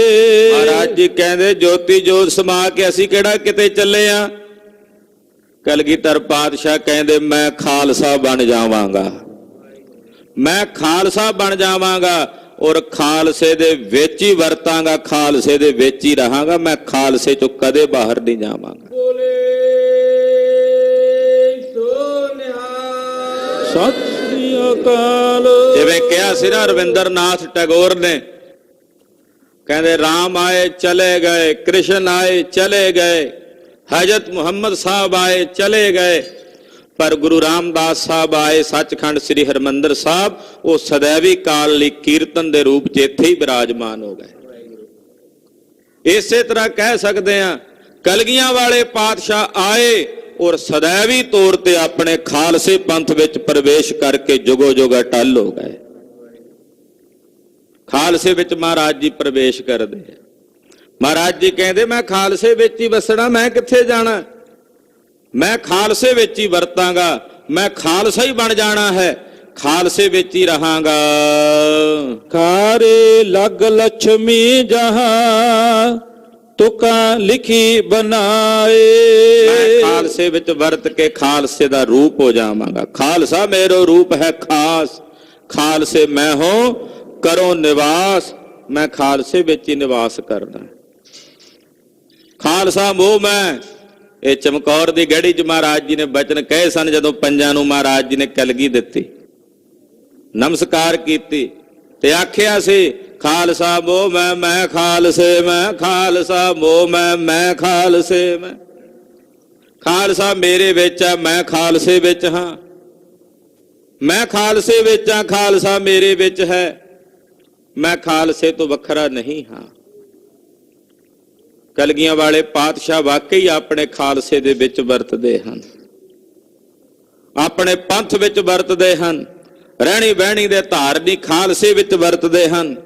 ਇਸ ਕਰਕੇ ਖਾਲਸੇ ਦੀ ਦ੍ਰਿਸ਼ਟੀ ਅੱਜ ਵੀ ਮੇਰੇ ਜਿਹੇ ਅਨੇਕਾਂ ਪਾਪੀਆਂ ਨੂੰ ਤਾਰ ਕੇ ਨਿਹਾਲ ਕਰ ਦਿੰਦੀ ਹੈ, ਕਿਉਂਕਿ ਖਾਲਸੇ ਦੀ ਦ੍ਰਿਸ਼ਟੀ ਵਿੱਚ ਬਾਜਾਂ ਵਾਲੇ ਕਲਗੀਧਰ ਪਾਤਸ਼ਾਹ ਜੀ ਮਹਾਰਾਜ ਜੀ ਦੀ ਦ੍ਰਿਸ਼ਟੀ ਚੱਲਦੀ ਹੈ। ਖਾਲਸਾ ਰਹਿਮ ਦੀ ਨਿਗਾਹ ਨਾਲ ਜਿਸ ਵੱਲ ਤੱਕ ਲੈਂਦਾ ਹੈ ਉਹ ਨਿਹਾਲ ਹੋ ਜਾਂਦਾ, ਉਹਦਾ ਲੋਕ ਤੇ ਪਰਲੋਕ ਸਬਰ ਜਾਂਦਾ, ਕਿਉਂਕਿ ਖਾਲਸੇ ਵਿੱਚ ਗੁਰੂ ਕਲਗੀਧਰ ਪਾਤਸ਼ਾਹ ਵਰਤਦੇ ਨੇ। ਖਾਲਸਾ ਗੁਰੂ ਕਲਗੀਧਰ ਦੀ ਦੇਹ ਹੈ ਔਰ ਸ੍ਰੀ ਗੁਰੂ ਗ੍ਰੰਥ ਸਾਹਿਬ ਜੀ ਕਲਗੀਧਰ ਪਾਤਸ਼ਾਹ ਦੀ ਰੂਹ ਤੇ ਆਤਮਾ ਹਨ। ਤੇ ਜਿਵੇਂ ਆਤਮਾ ਤੇ ਸਰੀਰ ਦਾ ਮੇਲ ਹੈ, ਤੈਸੇ ਗੁਰੂ ਗ੍ਰੰਥ ਤੇ ਗੁਰੂ ਪੰਥ ਦਾ ਮੇਲ ਹੈ। ਗ੍ਰੰਥ ਪੰਥ ਦੋਹੂ ਵਰਤੰਤਾ, ਕਲਗੀਧਰ ਕਹਿੰਦੇ ਮੈਂ ਗ੍ਰੰਥ ਤੇ ਪੰਥ ਦੋਨਾਂ ਵਿੱਚ ਹੀ ਵਰਤਦਾ ਹਾਂ, ਦੋਨਾਂ ਵਿੱਚ ਹੀ ਮੇਰਾ ਨਿਵਾਸ ਹੈ। ਇੱਥੇ ਕਹਿ ਰਹੇ ਨੇ, ਕਹਿੰਦੇ ਮੈਂ ਚੱਲਿਆ ਨਹੀਂ ਕਿਤੇ ਖਾਲਸਾ ਜੀ, ਮੈਂ ਤਾਂ ਖਾਲਸੇ ਦੇ ਵਿੱਚ ਹੀ ਹਾਂ, ਖਾਲਸੇ ਵਿੱਚ ਹੀ ਮੇਰਾ ਵਰਤਾਰਾ ਹੈ, ਮੈਂ ਖਾਲਸੇ ਵਿੱਚ ਹੀ ਵਰਤਾਂਗਾ ਖਾਲਸਾ ਰੂਪ ਹੋ ਕੇ। ਤਿਨ ਕੇ ਅਰਥ ਵਿਚਾਰੀਏ ਤੇਨ ਵਰਣ ਨਿਕਸਾਏ। ਮਹਾਰਾਜ ਜੀ ਕਹਿੰਦੇ ਪਿੱਛੇ ਤੁਹਾਨੂੰ ਦੱਸ ਆਏ ਆ, ਖਾਰੀ ਲਗ ਲక్ష్ਮੀ ਸਿਮਟੀ, ਉਹਦੇ ਵਿੱਚ ਜਿਹੜੇ ਖਾਲਸੇ ਦੇ 3 ਅੱਖਰ ਨੇ ਉਹ ਤੁਕਾਂ ਪਿੱਛੇ ਬਣਾਈਆਂ ਨੇ, ਆਪ ਜੀ ਨੇ ਸੁਣੀਆਂ ਹਨ ਕੱਲ ਦੀ ਕਥਾ ਵਿੱਚ। ਮਹਾਰਾਜ ਜੀ ਕਹਿੰਦੇ ਨਾ 3 ਅੱਖਰਾਂ ਨੂੰ ਚੰਗੀ ਤਰ੍ਹਾਂ ਵਿਚਾਰੋ, ਜਾਣੋ ਕਿ ਇਸ ਖਾਲਸੇ ਪਦ ਵਿੱਚ ਕਿਤਨਾ ਕੁਝ ਅਸੀਂ ਸਮੇਟ ਕੇ ਰੱਖ ਦਿੱਤਾ ਹੈ। ਜੇ ਇਸ ਖਾਲਸੇ ਪਦ ਵਿੱਚ ਜੋ ਕੁਝ ਹੈ, ਮਹਾਰਾਜ ਜੀ ਕਹਿੰਦੇ ਉਹ ਸਾਰੇ ਖਾਲਸੇ ਪੰਥ ਵਿੱਚ ਹੈ। ਇਹਨਾਂ 3 ਅੱਖਰਾਂ ਨੂੰ ਵਿਚਾਰ ਕੇ ਖਾਲਸੇ ਦੀ ਪਰਿਭਾਸ਼ਾ ਨੂੰ, ਖਾਲਸੇ ਦੀ ਮਰਿਆਦਾ ਨੂੰ, ਖਾਲਸੇ ਦੀ ਉਪਮਾ ਨੂੰ, ਖਾਲਸੇ ਦੀ ਸੋਭਾ ਨੂੰ ਆਪਣੇ ਹਿਰਦੇ 'ਚ ਧਾਰਨ ਕਰੋ ਤੇ ਜਾਣੋ ਕਿ ਤੁਸੀਂ ਇਹ ਨਾ ਜਾਣੋ ਕਿ ਤੁਹਾਡੀ ਗਿਣਤੀ ਥੋੜੀ ਹੈ, ਤੁਹਾਡਾ ਰਾਜ ਕਿਵੇਂ ਹੋਵੇਗਾ। ਕਲਗੀਧਰ ਪਾਤਸ਼ਾਹ ਕਹਿੰਦੇ ਖਾਲਸਾ ਪਾਦੇ ਨੂੰ ਵਿਚਾਰ ਕੇ ਵੇਖੋ ਤੁਹਾਡਾ ਰਾਜ ਸਾਰੇ ਭਾਰਤ ਖੰਡ ਦੀ ਭੂਮੀ ਤੇ ਹੋਣਾ। ਪੂਰੇ ਵਿਸ਼ਵ ਭਰ ਦੇ ਵਿੱਚ ਖਾਲਸੇ ਦੇ ਨਿਸ਼ਾਨ ਝੂਲਣੇ ਹਨ। ਖਾਲਸੇ ਦੇ ਬੋਲ ਬਾਲੇ ਆਪਾਂ ਨਿਤਾ ਪ੍ਰਤੀ ਅਰਦਾਸ ਕਰਦੇ ਹਾਂ ਨਾ, ਮਹਾਰਾਜ ਖਾਲਸਾ ਜੀ ਕੇ ਬੋਲ ਬਾਲੇ ਬੋਲੋ ਜੀ। ਵਾਹ, ਖਾਲਸੇ ਦੇ ਬੋਲ ਬਾਲੇ ਹਨ। ਬੋਲ ਬਾਲੇ ਸਾਰੇ ਜਗਤ ਦੇ ਵਿੱਚ ਹੋਣੇ ਨੇ, ਸਾਰੇ ਸੰਸਾਰ ਵਿੱਚ ਹੋਣੇ ਨੇ। ਅੱਜ ਪੂਰੇ ਵਿਸ਼ਵ ਭਰ ਦੇ ਵਿੱਚ ਗੁਰੂ ਖਾਲਸੇ ਪੰਥ ਦੇ ਬੋਲ ਬਾਲੇ ਹਨ। ਗੁਰੂ ਪੰਥ ਦੀ ਵਡਿਆਈ ਹੈ, ਗੁਰੂ ਖਾਲਸੇ ਦੀ ਸੋਭਾ ਹੈ। ਧੰਨ ਗੁਰੂ ਗੋਬਿੰਦ ਸਿੰਘ ਸਾਹਿਬ ਦੇ ਸਿੱਖਾਂ ਦੀ, ਗੁਰੂ ਨਾਨਕ ਸਾਹਿਬ ਦੇ ਸਿੱਖਾਂ ਦੀ ਸੋਭਾ ਹੈ। ਇਹ ਬਾਜਾਂ ਵਾਲੇ ਕਲਗੀਆਂ ਵਾਲੇ ਪਾਤਸ਼ਾਹ ਜੀ ਮਹਾਰਾਜ ਜੀ ਦੀਆਂ ਬਖਸ਼ਿਸ਼ਾਂ ਹਨ। ਮਹਾਰਾਜ ਜੀ ਕਹਿੰਦੇ ਖਾਲਸੇ ਪਦ ਦੇ ਨਾ ਤਿੰਨਾਂ ਅੱਖਰਾਂ ਨੂੰ ਗੌਰ ਨਾਲ ਚੰਗੀ ਤਰ੍ਹਾਂ ਵਿਚਾਰ ਲਿਓ। ਜੇ ਕਦੇ ਸੁਰਤ ਢਹਿੰਦੀ ਕਲਾ ਵਿੱਚ ਆਵੇ ਤਾਂ ਉਸ ਵੇਲੇ ਵਿਚਾਰਿਓ ਖਾਲਸਾ ਕੀ ਹੈ। ਇਹ ਤਿੰਨ ਅੱਖਰ ਜਿਹੜੇ ਨੇ ਕੀ ਮਾਇਨਾ ਰੱਖਦੇ ਹਨ। ਇੱਕ ਖਕਾਰ ਕੋ ਲੀਜੀਏ ਬਹੁਰ ਲਕਾਰ ਸਕਾਰ। ਮਹਾਰਾਜ ਕਹਿੰਦੇ ਤਿੰਨ ਅੱਖਰ ਨੇ। ਪਹਿਲਾ ਖਕਾਰ, ਖੱਖੇ ਤੋਂ ਮਤਲਬ ਖਕਾਰ ਹੈ, ਦੂਸਰਾ ਲਕਾਰ ਹੈ और तीसरा सकार है। तीनों को पद खालसा कीनो अर्थ उचार।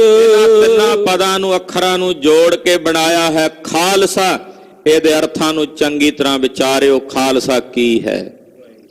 ਖਾਲਸੇ ਦੀ ਵਿਚਾਰ ਇਹਨਾਂ ਤਿੰਨਾਂ ਅੱਖਰਾਂ ਦੇ ਵਿੱਚੋਂ ਚੰਗੀ ਤਰ੍ਹਾਂ ਗੌਰ ਨਾਲ ਵਿਚਾਰਿਓ। ਮਹਾਰਾਜ ਜੀ ਕਹਿੰਦੇ ਤੁਹਾਨੂੰ ਖਾਲਸੇ ਦੇ ਅਰਥ ਸਰਵਣ ਕਰਵਾਏ ਹਨ।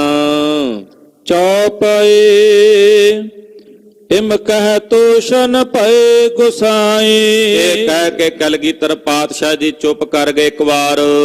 ਦੇਖਤ ਸਭ ਦਿਸ਼ ਦ੍ਰਿਸ਼ਟ ਚਲਾਏ। ਸਾਰਿਆਂ ਦੇ ਦੇਖਦਿਆਂ ਸਭ ਵੱਲ ਮਹਾਰਾਜ ਜੀ ਆਪਣੀ ਦ੍ਰਿਸ਼ਟੀ ਕਰਕੇ ਵੇਖਦੇ ਨੇ। ਲਖਿਓ ਸੁਭਾਏ ਖਾਲਸੇ ਗੁਰ ਕੋ। ਖਾਲਸੇ ਨੇ ਸਤਿਗੁਰਾਂ ਦਾ ਸੁਭਾਅ ਵੇਖਿਆ, ਬੜਾ ਦਿਆਲੂ ਕਰਨਾਲੂ ਸੁਭਾਅ ਹੈ। ਇਸ ਵੇਲੇ ਸਤਿਗੁਰੂ ਜੀ ਬੜੀ ਦਇਆ ਕਰ ਰਹੇ ਨੇ ਖਾਲਸੇ ਤੇ, ਬੜੀਆਂ ਹੀ ਬਖਸ਼ਿਸ਼ਾਂ ਕਰ ਰਹੇ ਨੇ। ਕਹਿ ਰਹੇ ਨੇ ਖਾਦਰ ਲਾਦਰ ਸਾਗਰੇ ਰਾਜ ਕਰੈ ਗੋ ਖਾਲਸਾ।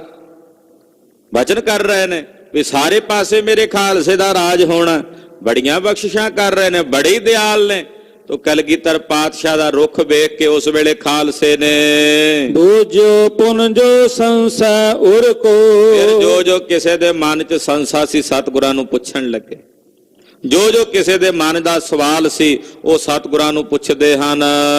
ਸ਼੍ਰੀ ਪ੍ਰਭੂ ਕਿਮ ਵਰਤ ਹੈ ਵਰਤਾਰਾ। ਮਹਾਰਾਜ ਜੀ ਆਉਣ ਵਾਲੇ ਸਮੇਂ 'ਚ ਕਿੱਦਾਂ ਦਾ ਵਰਤਾਰਾ ਵਰਤੇਗਾ।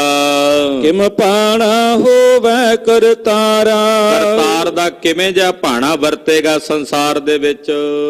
ਸਮੈ ਕਲੂ ਕੋ ਹੋਏ। ਕਲਯੁਗ ਦਾ ਮਹਾਰਾਜ ਜੀ ਕਿਹੋ ਜਿਹਾ ਸਮਾਂ ਆਵੇਗਾ ਆਉਣ ਵਾਲੇ ਸਮੇਂ 'ਚ। ਕਲਯੁਗ ਕਿਵੇਂ ਵਰਤੇਗਾ।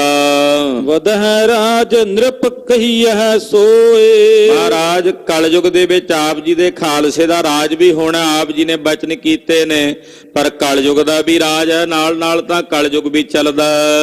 ਹਿਰਦੈ ਖਾਲਸੇ ਲਾਲਸ ਲਹੋ। ਮਹਾਰਾਜ ਤੁਸੀਂ ਆਪਣੇ ਖਾਲਸੇ ਦੇ ਰਾਜ ਦੀ ਇੱਛਾ ਕਰਦੇ ਹੋ ਕਿ ਖਾਲਸੇ ਦਾ ਰਾਜ ਹੋਣਾ।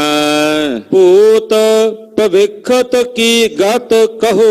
ਮਹਾਰਾਜ ਕੱਲੂ ਦਾ ਜਿਹੜਾ ਵਰਤਾਰਾ ਹੈ ਉਹ ਤੁਸੀਂ ਜਾਣਦੇ ਹੋ। ਆਉਣ ਵਾਲੇ ਸਮੇਂ 'ਚ ਕੀ ਵਰਤਣਾ, ਪਿੱਛੇ ਕੀ ਹੋਇਆ ਉਹ ਵੀ ਜਾਣਦੇ ਹੋ। ਇਮ ਸੁਨ ਸਿੰਘਨ ਕੀ ਅਰਦਾਸ। ਇਹ ਸੁਣ ਕੇ ਕਲਗੀਧਰ ਪਾਤਸ਼ਾਹ ਜੀ ਮਹਾਰਾਜ ਜੀ ਸਿੰਘਾਂ ਦੀ ਬੇਨਤੀ ਸੁਣ ਕੇ ਤੇਰੇ ਕਲਗੀਧਰ ਕੀਨ ਪ੍ਰਕਾਸ਼। ਕਲਗੀਧਰ ਪਾਤਸ਼ਾਹ ਜੀ ਮਹਾਰਾਜ ਜੀ ਨੇ ਕਲਯੁਗ ਦਾ ਸੁਭਾਅ, ਕਲਯੁਗ ਦੀ ਵਿਰਤੀ ਦੱਸਣ ਲੱਗੇ। 4,32,000। ਮਹਾਰਾਜ ਜੀ ਕਹਿੰਦੇ ਸਿੱਖੋ ਕਲਯੁਗ ਦੀ ਉਮਰ 4,32,000 ਸਾਲ ਹੈ। 4,32,000 ਸਾਲ ਦਾ ਕਲਯੁਗ ਹੈ। ਕਲੂ ਆਰਬਲ ਕਰੀ ਉਚਾਰਾ। ਕਲਯੁਗ ਦੀ ਆਰਬਲਾ, ਕਲਯੁਗ ਦੀ ਜਿਹੜੀ ਉਮਰ ਹੈ ਉਹ ਇੰਨੀ ਦੱਸੀ ਹੈ। ਜਿਸ ਮੈਂ ਸੰਤ ਹੋਏ ਬ੍ਰਹਮ ਗਿਆਨੀ। ਇਸ ਕਲਯੁਗ ਦੇ ਵਿੱਚ ਗਿਆ ਸੀ ਕਿ ਇੱਕ ਪੂਰਨ ਮਹਾਤਮਾ ਅਕਾਲ ਪੁਰਖ ਦਾ ਅਵਤਾਰ ਹੋਣਗੇ, ਯਾਨੀ ਕਿ ਜਗਤ ਗੁਰੂ ਸ੍ਰੀ ਗੁਰੂ ਨਾਨਕ ਦੇਵ ਸਾਹਿਬ ਜੀ ਹੋਣਗੇ। ਉਹ ਮਹਾਰਾਜ ਜੀ ਨੇ ਅਵਤਾਰ ਧਾਰਿਆ ਕਲਯੁਗ ਵਿੱਚ। ਸਗਰੇ ਦੁੱਖ ਕਰੇ ਸੁਹਾਨੀ। ਉਹ ਸੰਸਾਰ ਦੇ ਸਮਸਤ ਜੀਵਾਂ ਦੇ ਜਿਹੜੇ ਉਹਨਾਂ ਦੀ ਸ਼ਰਨ 'ਚ ਜਾਉਣਗੇ ਉਹਨਾਂ ਦੇ ਦੁੱਖਾਂ ਨੂੰ ਦੂਰ ਕਰਨਗੇ। दोहराव काल दर्शन के कारणे उठे प्रात एक बरख। ਕਹਿੰਦੇ 1 ਸਾਲ ਦੀ ਬਾਤ ਹੈ ਕਿ ਕਲਯੁਗ ਮਹਾਰਾਜ ਗੁਰੂ ਨਾਨਕ ਸਾਹਿਬ ਜੀ ਦੇ ਦਰਸ਼ਨ ਕਰਨ ਵਾਸਤੇ ਉੱਠ ਕੇ ਆਇਆ। ਮਹਾਰਾਜ ਜਗਤ ਗੁਰੂ ਬਾਬਾ ਜੀ ਦੇ ਦੀਦਾਰ ਕਰਨ ਵਾਸਤੇ ਸਤਿਗੁਰਾਂ ਦੀ ਸ਼ਰਨ ਵਿੱਚ ਆਇਆ। ਦੱਸਿਆ ਜਾਂਦਾ ਹੈ ਇਤਿਹਾਸਕ ਸਥਾਨ ਗੁਰਦੁਆਰਾ ਨਾਨਕਿਆਣਾ ਸਾਹਿਬ ਸੰਗਰੂਰ ਦੇ ਲਾਗੇ, ਇੱਥੇ ਕਲਯੁਗ ਮਹਾਰਾਜ ਜੀ ਦੇ ਦਰਸ਼ਨਾਂ ਵਾਸਤੇ ਹਾਜ਼ਰ ਹੋਇਆ। 2 ਵਾਰੀ ਮਿਲਣੀ ਦੱਸਦੇ ਨੇ ਸਤਿਗੁਰਾਂ ਦੇ ਨਾਲ ਕਲਯੁਗ ਦੀ ਭੇਟ ਹੋਈ ਹੈ। ਇੱਕ ਵਾਰ ਇੱਥੇ ਵੀ ਭੇਟ ਹੋਈ ਸੰਗਰੂਰ ਨਾਨਕਿਆਣਾ ਸਾਹਿਬ ਮਹਾਰਾਜ ਜੀ ਦਾ ਪਾਵਨ ਸਥਾਨ ਹੈ ਜਗਤ ਗੁਰੂ ਗੁਰੂ ਨਾਨਕ ਪਾਤਸ਼ਾਹ ਦਾ। ਪਾਤਸ਼ਾਹ ਕਲਗੀਧਰ ਕਹਿੰਦੇ 1 ਵਾਰ 1 ਸਾਲ ਦੀ ਬਾਤ ਹੈ ਕਿ ਕਲਯੁਗ ਮਹਾਰਾਜ ਜੀ ਦੇ ਦਰਸ਼ਨ ਕਰਨ ਵਾਸਤੇ ਉੱਠ ਕੇ ਆਇਆ। नगर दूर होए देखिए तब दरसावै हरख। ਨਗਰ ਤੋਂ ਬਾਹਰ ਦੂਰ ਸਤਿਗੁਰੂ ਸੱਚੇ ਪਾਤਸ਼ਾਹ ਜੀ ਮਹਾਰਾਜ ਜੀ ਦੇ ਆਣ ਕੇ ਤਿਸ ਨੇ ਦਰਸ਼ਨ ਕੀਤੇ। ਦਰਸ਼ਨ ਕਰਕੇ ਦੇ ਮਨ 'ਚ ਬੜਾ ਹਰਖ ਖੁਸ਼ੀ ਹੋਈ। ਅੱਜ ਵੀ ਸੰਗਰੂਰ ਤੋਂ ਬਾਹਰ ਕਰਕੇ ਮਹਾਰਾਜ ਜੀ ਦਾ ਇਹ ਸਥਾਨ ਹੈ, ਸ਼ਹਿਰ ਤੋਂ ਬਾਹਰ ਵਾਰੀ ਹੈ। ਉਸ ਵੇਲੇ ਹੋਰ ਹੀ ਬਾਹਰ ਜੰਗਲ ਦਾ ਇਲਾਕਾ ਹੀ ਹੋਵੇਗਾ ਜਦੋਂ ਸਤਿਗੁਰੂ ਇੱਥੇ ਆਏ ਹਨ। ਕਹਿੰਦੇ ਕਿ ਦੂਰ ਜਾ ਕੇ ਬਾਹਰ ਨਗਰ ਤੋਂ ਸਤਿਗੁਰੂ ਗੁਰੂ ਨਾਨਕ ਸਾਹਿਬ ਦਾ ਡੇਰਾ ਸੀ, ਉੱਥੇ ਆ ਕੇ ਬੜੀ ਖੁਸ਼ੀ ਨਾਲ ਇਹਨੇ ਸਤਿਗੁਰਾਂ ਦੇ ਦਰਸ਼ਨ ਕੀਤੇ। ਕਿਸ ਅਵਸਥਾ ਵਿੱਚ ਆਇਆ ਮਹਾਰਾਜ ਜੀ ਉਹ ਵੀ ਦੱਸਦੇ ਹਨ। नगन शिशन बातल वपो कर मैं भोजन खाए। ਇਹ ਤੇੜੋ ਨਗਨ ਸੀ ਤੇ ਹੱਥ ਦੇ ਵਿੱਚ ਆਪਣੀ ਇੰਦਰੀ ਪਕੜੀ ਹੋਈ ਹੈ। ਇੱਕ ਹੱਥ ਵਿੱਚ ਇੰਦਰੀ ਪਕੜੀ ਹੋਈ ਹੈ ਔਰ ਦੂਜੇ ਹੱਥ ਦੇ ਵਿੱਚ ਕੁਝ ਨਾ ਭੋਜਨ ਹੈ, ਉਹ ਖਾ ਰਿਹਾ ਆਪਣੇ ਮੂੰਹ ਦੇ ਨਾਲ। ਇੱਕ ਹੱਥ ਵਿੱਚ ਇੰਦਰੀ ਹੈ, ਦੂਜੇ ਹੱਥ ਦੇ ਵਿੱਚ ਭੋਜਨ ਪਕੜ ਕੇ ਖਾ ਰਿਹਾ ਹੈ। नील वसन बोलै हस। ਨੀਲੇ ਰੰਗ ਦੇ ਕੱਪੜੇ ਪਾਏ ਤੇ ਹੱਸ ਹੱਸ ਕੇ ਬੋਲਦਾ। सहज सुभाए नहाए। ਸਹਿਜ ਸੁਭਾਏ ਆ ਕੇ ਗੁਰੂ ਨਾਨਕ ਸਾਹਿਬ ਜੀ ਦੇ ਚਰਨਾਂ 'ਚ ਨਹਾਏ ਦਾ ਮਤਲਬ ਹੁੰਦਾ ਸੀਸ ਨਵਾ ਕੇ ਇਹਨੇ ਮਹਾਰਾਜ ਜੀ ਨੂੰ ਮੱਥਾ ਟੇਕਿਆ। दर्शन ते पातक गए मिटे संक सब देह। ਮਹਾਰਾਜ ਜੀ ਦੇ ਇਸ ਹਾਲਤ ਵਿੱਚ ਇਹਨੇ ਆ ਕੇ ਦਰਸ਼ਨ ਕੀਤੇ। ਭਾਈ ਬਾਲਾ ਜੀ ਨੇ ਪੁੱਛਿਆ, ਮਹਾਰਾਜ ਇਹ ਕਿਹੋ ਜੀ ਦਸ਼ਾ ਵਿੱਚ ਆਇਆ, ਕੌਣ ਹੈ? ਪਾਤਸ਼ਾਹ ਕਹਿੰਦੇ ਕਲਯੁਗ ਹੈ। ਇਹ ਦੱਸ ਰਿਹਾ ਕਲਯੁਗ ਦੇ ਇਹਦੇ ਵਰਤਾਰੇ ਵਿੱਚ ਜ਼ੁਬਾਨ ਦੇ ਰਸੀਏ ਤੇ ਇੰਦਰੀ ਦੇ ਰਸੀਏ ਨੇ ਸੰਸਾਰ ਦੇ ਵਿੱਚ। ਖਾਣਾ ਤੇ ਭੋਗਣਾ ਇਹ ਪਸ਼ੂਆਂ ਵਾਲੀਆਂ ਬਿਰਤੀਆਂ ਜਿਹੜੀਆਂ ਨੇ ਇਹੀ ਮਨੁੱਖਾਂ ਦੇ ਵਿੱਚ ਨੇ। ਇਹਦੇ ਸਮੇਂ ਵਿੱਚ ਖਾਣਾ ਤੇ ਭੋਗਣਾ ਇਹਦੇ ਵਿੱਚ ਹੀ ਜੀਵ ਵਿਅਸਤ ਨੇ, ਇਹਦੇ ਵਿੱਚ ਹੀ ਲੱਗੇ ਹੋਏ ਨੇ। ਕਲਯੁਗ ਦਾ ਵਰਤਾਰਾ ਹੈ। ਫਿਰ ਕਲਯੁਗ ਨੇ ਜਿਹੜੇ ਨੀਲੇ ਰੰਗ ਦੇ ਵਸਤਰ ਪਾਏ ਨੂੰ ਇਹ ਦੱਸ ਰਿਹਾ ਹੈ ਕਿ ਇਸ ਵੇਲੇ ਮੁਸਲਮਾਨਾਂ ਦਾ ਰਾਜ ਹੈ।